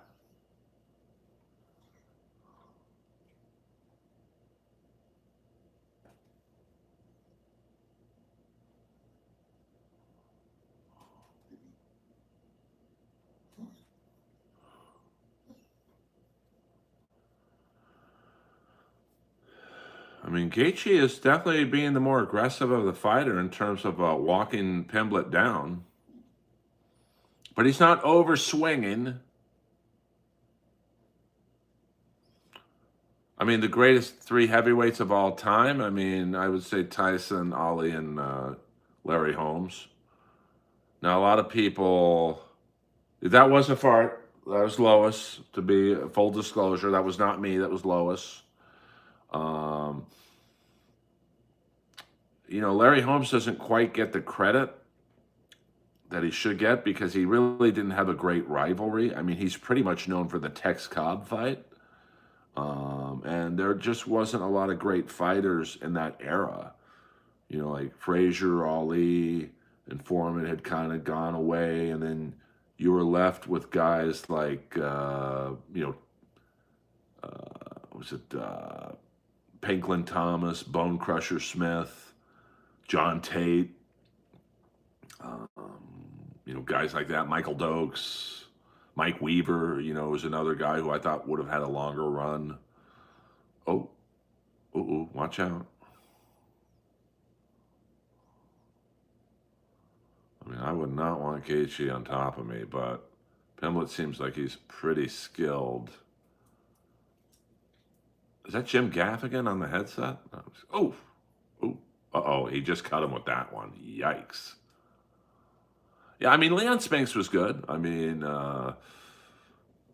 something's a little fishy about that first fight with Ali. It's like he was set up for a fat rematch.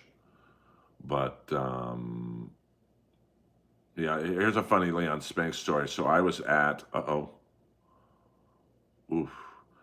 was at Staples. Oh, Jesus Christ, man. I was at was it Crypto.com. It was Klitschko, one of the Klitschkos against Lennox Lewis, and Leon Spinks sat right next to me. And this shows you how fucked up these guys are. He literally says to me, "Hey, bro, what arena are we in?" I'm like, "What the fuck? What arena are we in?" So I told him the forum. Yeah, I mean, Holmes, Bob Backlund, that eye does look bad. But, Larry Holmes just had no one to fight. He didn't have that. He's known for really two fights. The Tex Cobb fight, where he beat the shit out of this guy, and the Muhammad Ali fight, where he beat the shit out of this guy. But no, you could literally see. Oh, yeah, that was definitely an eye poke. No doubt about that.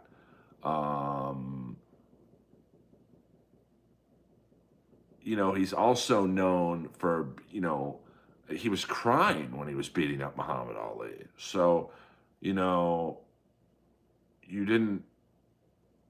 Yeah, I mean, the Lewis era, the problem was the Klitschkos wouldn't fight each other, which obviously I get.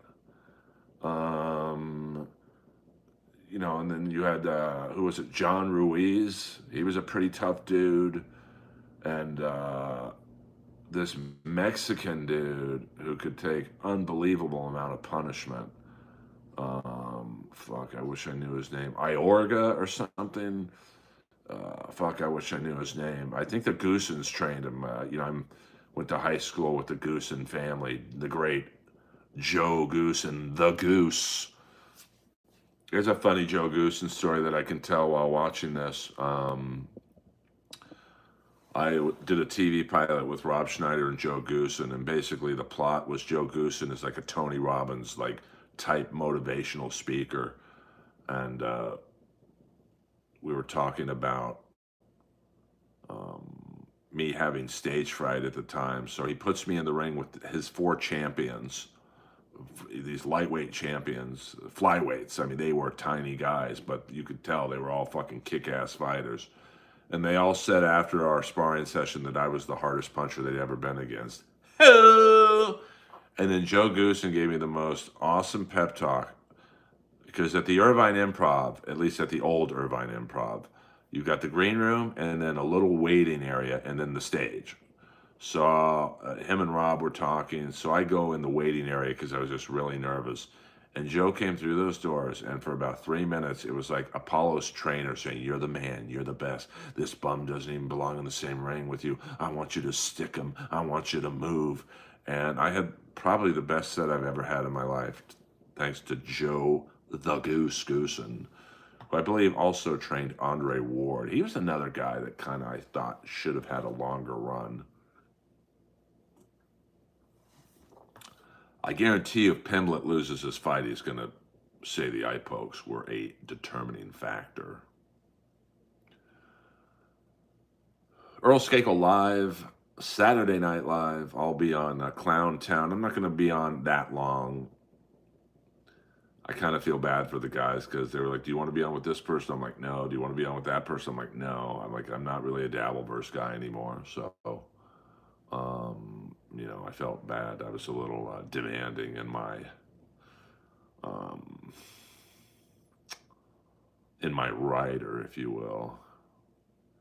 Song Jones, we don't do all caps in here, baby. Please. Well, John Jones also did the teat kicks, which, at that time you're not supposed to do joint kicks. And those teat kicks that Jones was doing were like right on the line of being legal. But, John Jones, he's a fucking tough dude. I mean, he absolutely could have, he might be the greatest anyway, but absolutely,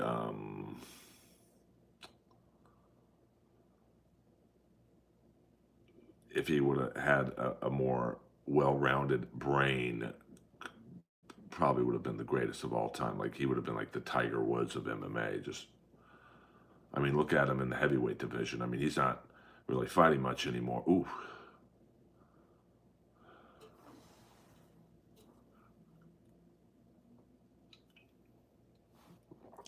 Here we're gonna get a nice exchange here. I can feel it. Can you imagine the the CTE that Gaethje's going to have in like 10 years. You talk to Gaethje in 10 years, it's going to be like, hey, Gaethje, how you doing? Kicked him in the balls. That's got to hurt. Yeah, he's just missing the uppercut. Yeah, 70th NHL goons good about. Well, I think Probert and Koster took lessons from Kruk Gym, which is where Thomas Hearns trained. That's definitely a kick to the balls, no doubt about that. So they had training, and I think someone trained. I think James Patrick, the Ranger defenseman. You don't really hear about him being a tough guy, but he trained with Donnie Lalonde, who was a pretty good boxer. Thank you, Son Jones. Sorry about that. I mean, I do like this fight. You got ball shots, multiple eye pokes. I mean, this is very much old school UFC. It's been a good representation, I think. I think the executives of Paramount Plus are probably pretty happy.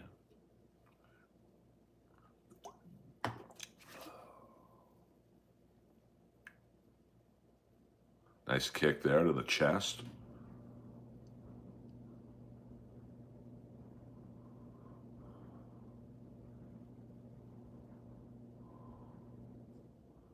Thank you for putting up with me watching this, guys. I know it's probably not the greatest stream in the world.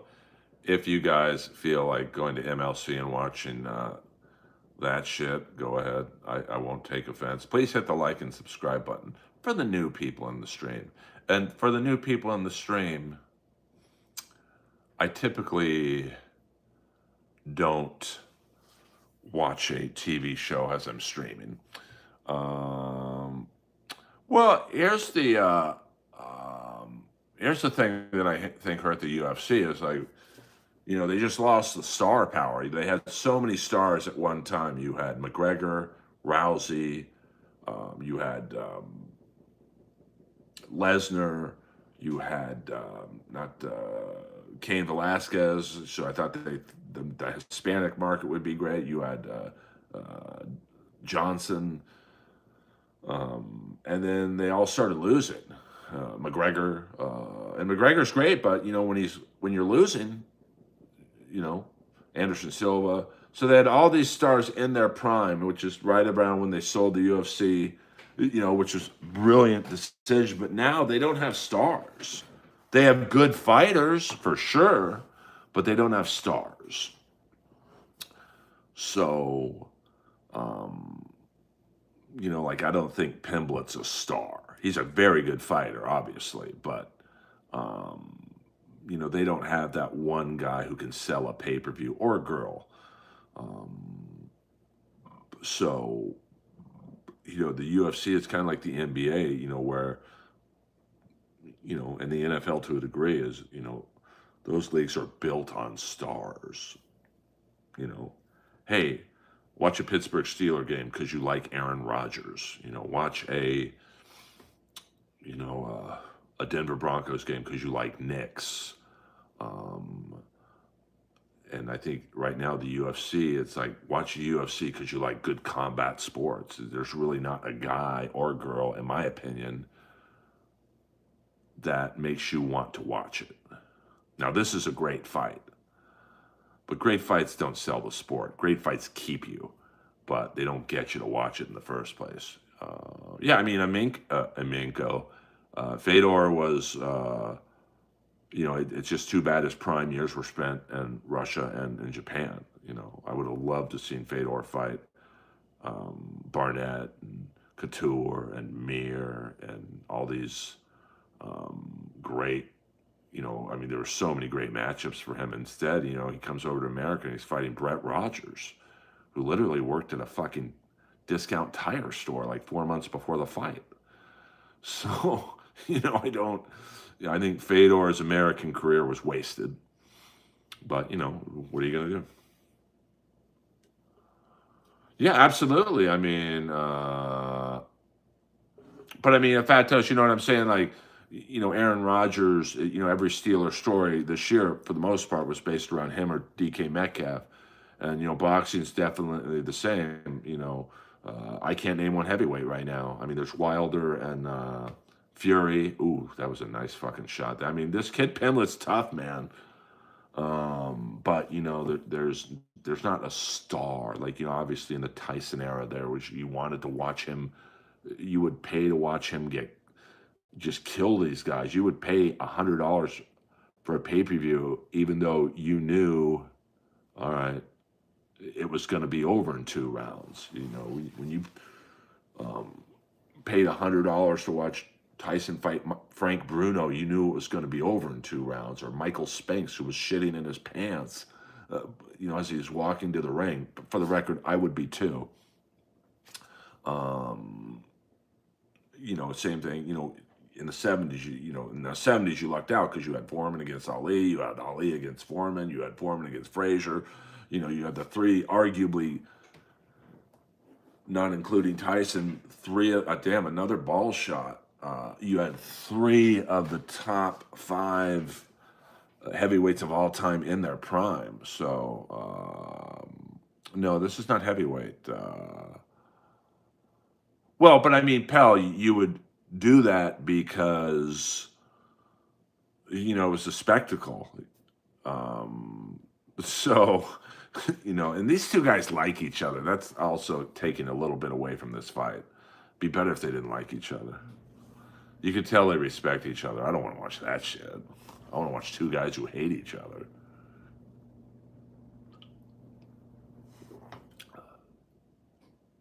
Not a lot of marks on Gaethje's face. You could tell Gaethje doesn't respect Pimlet's power because he's walking right in front of him. And Gaethje's hands are, a little low. Of course, I say that he has them right in front of his face. But Pimlet looks a little disheartened. But, one of those spinning elbows hits. But Gaethje's got a chin, So at this point of the fight, Pimlet's probably going, what the fuck do I do? I'm not going to outpoint him at this point. I got to knock him out. I'm probably not strong enough to knock him out at this point.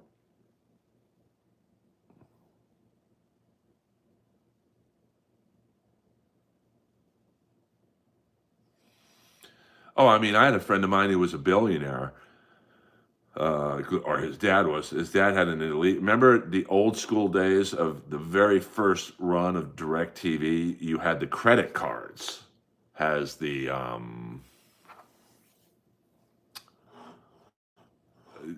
put the credit card thing in the DirecTV thing, and they had illegal cards you could get free.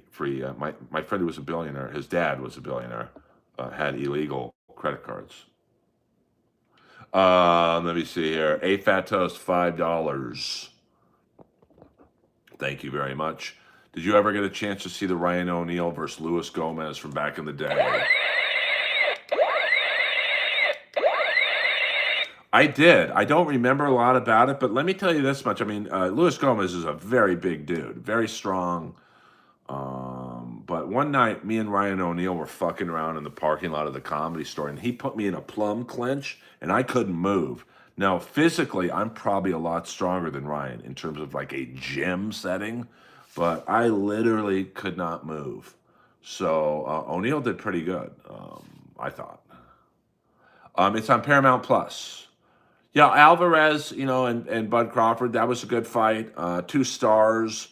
But, there's really not that one guy, like, outside of a Modelo commercial, you're not going to see Alvarez or Crawford in a Modelo commercial or anything. You're not going to see Crawford or Alvarez selling, a Buick or something. All right, here we go. All right. I don't like it when they hug and shit.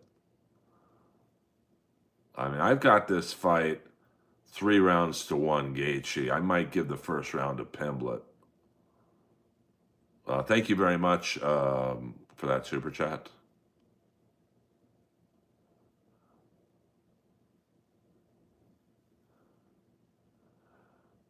Interesting, pal. Interesting. Yeah, I mean, I just think that the UFC doesn't have stars. I'm on the main event, baby.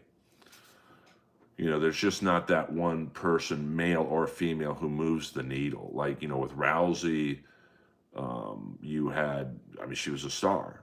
She dominated. She was like the female Tyson until her style was, found out. And the problem after Rousey was Holmes just didn't have the personality. Cyborg looked like a fucking dude and, could barely speak English. So you can't really, she'd be tough to put on like the Tonight Show because you'd have to be like, put your ear right up against the TV screen to understand her. And then, Nunes, kind of the same thing. I mean, she was in a Modelo commercial, but like her English isn't the best, so you can't really have her pitching a Pepsi or something. So, the UFC is really kind of in a pickle right now of, they don't have that white knight, they don't have that, or black knight, they don't have a Anderson Silva. They don't have a McGregor who talks all the shit and wins. They don't have a young John Jones to, just be dominating. Like, this is a great fight, Gaethje and Pimblett, but I don't know if you could have these guys in a Pepsi commercial.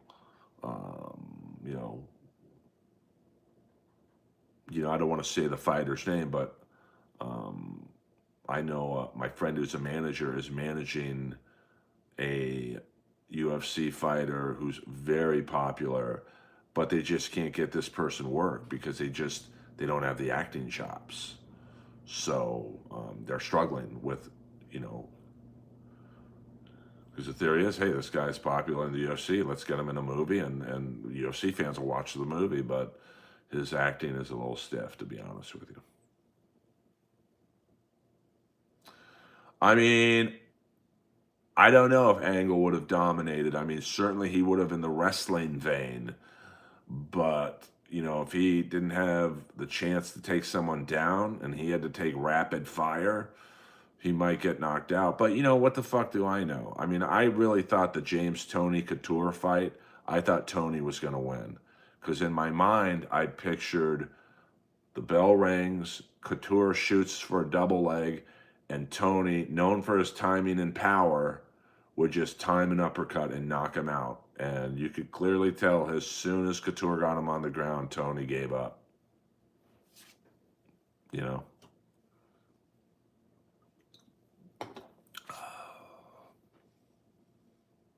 I mean, this fight could be good for Pimblett because I think this fight is going to show him I'm not as good as I think I am, and he'll come back strong. I mean, he's a great fighter. It's fucking hard to hurt Gaethje, man. He's like literally a baby version of Tex Cobb. But watch out, this fight ain't over. Minute left. Been a dirty fight too. So Pimblett's corner telling him to throw the elbows.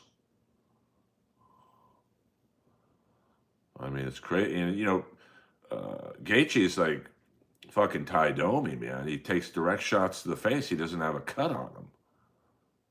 Pimblett's face looks like a porn star's pussy halfway through a gangbang. Hey, see, I'll still slide in some jokes to you guys. I mean, he just looks discouraged. Because the problem with fighting a guy like Gaethje is once you get past a certain point, you're like, I can't knock this guy down. I'm not going to knock him out. So I've got to out-wrestle him. And so I got to get close enough to get him down. And then that's when Gaethje throws on the punches. And I also don't think...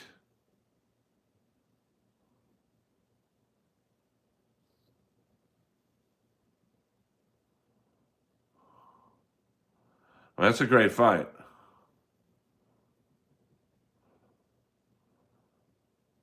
I mean, just two fucking warriors, man. So, maybe this is the fight that, even though Pimblett lost, it puts him really on the radar of being a great fighter.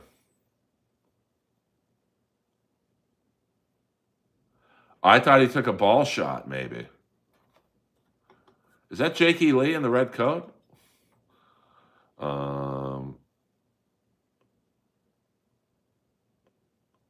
Gene LaBelle. The funniest thing is Roddy Piper's memorial was at the Comedy Store. So Gene LaBelle pulls up into the parking lot of the store, and this is gonna sound silly to you guys, but well, that's like Ty Domi. Ty Domi, Probert hit him like 20 straight punches in the face. Domi didn't have a cut on him. So Gene LaBelle pulls up into the parking lot of the store, and the store is like a gang. Nobody is supposed to park in the parking lot of the Comedy Store, even celebrities, unless you're paid regular. So Gene LaBelle pulls up, and I forget who the parking lot guy was, but they basically told Gene LaBelle to beat it. And Gene LaBelle looks at me and goes, "Does this guy know who I am?" I'm like, "Mr. LaBelle, let me take care of it. Let me just say Gene LaBelle got to park in the lot," because I went up to the guy and I said, "Dude, this guy could kill us all in 2 seconds." So, I mean, I'm going to say 4 rounds to 1. Can I turn the volume up just for 2 seconds? Will I get in trouble if I turn the volume up? Or let me mute you guys just to see. Hold on.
Okay, that's enough. I get the picture. So the fight's over. Yeah, great fight. I mean, a great fight will not necessarily get new fans because I don't think new fans were watching this, but it will definitely keep old fans. So, a very good card for the debut on Paramount Plus. Yeah. I mean, I think Gaethje. I mean, this was a dirty fight, to be honest with you. Old school dirty fight. I still think Gaethje would have won because I don't think. Um, I just don't think Pimblett had an answer for Gaethje. I mean, he's a fucking tough guy, man, and I mean, just he's hard. He's hard to beat. So, all right, you guys. I love you guys. This has been a nice UFC watch along. I guess I really didn't intend for it to be a UFC watch along, but it was. I appreciate you guys. I'll see you later.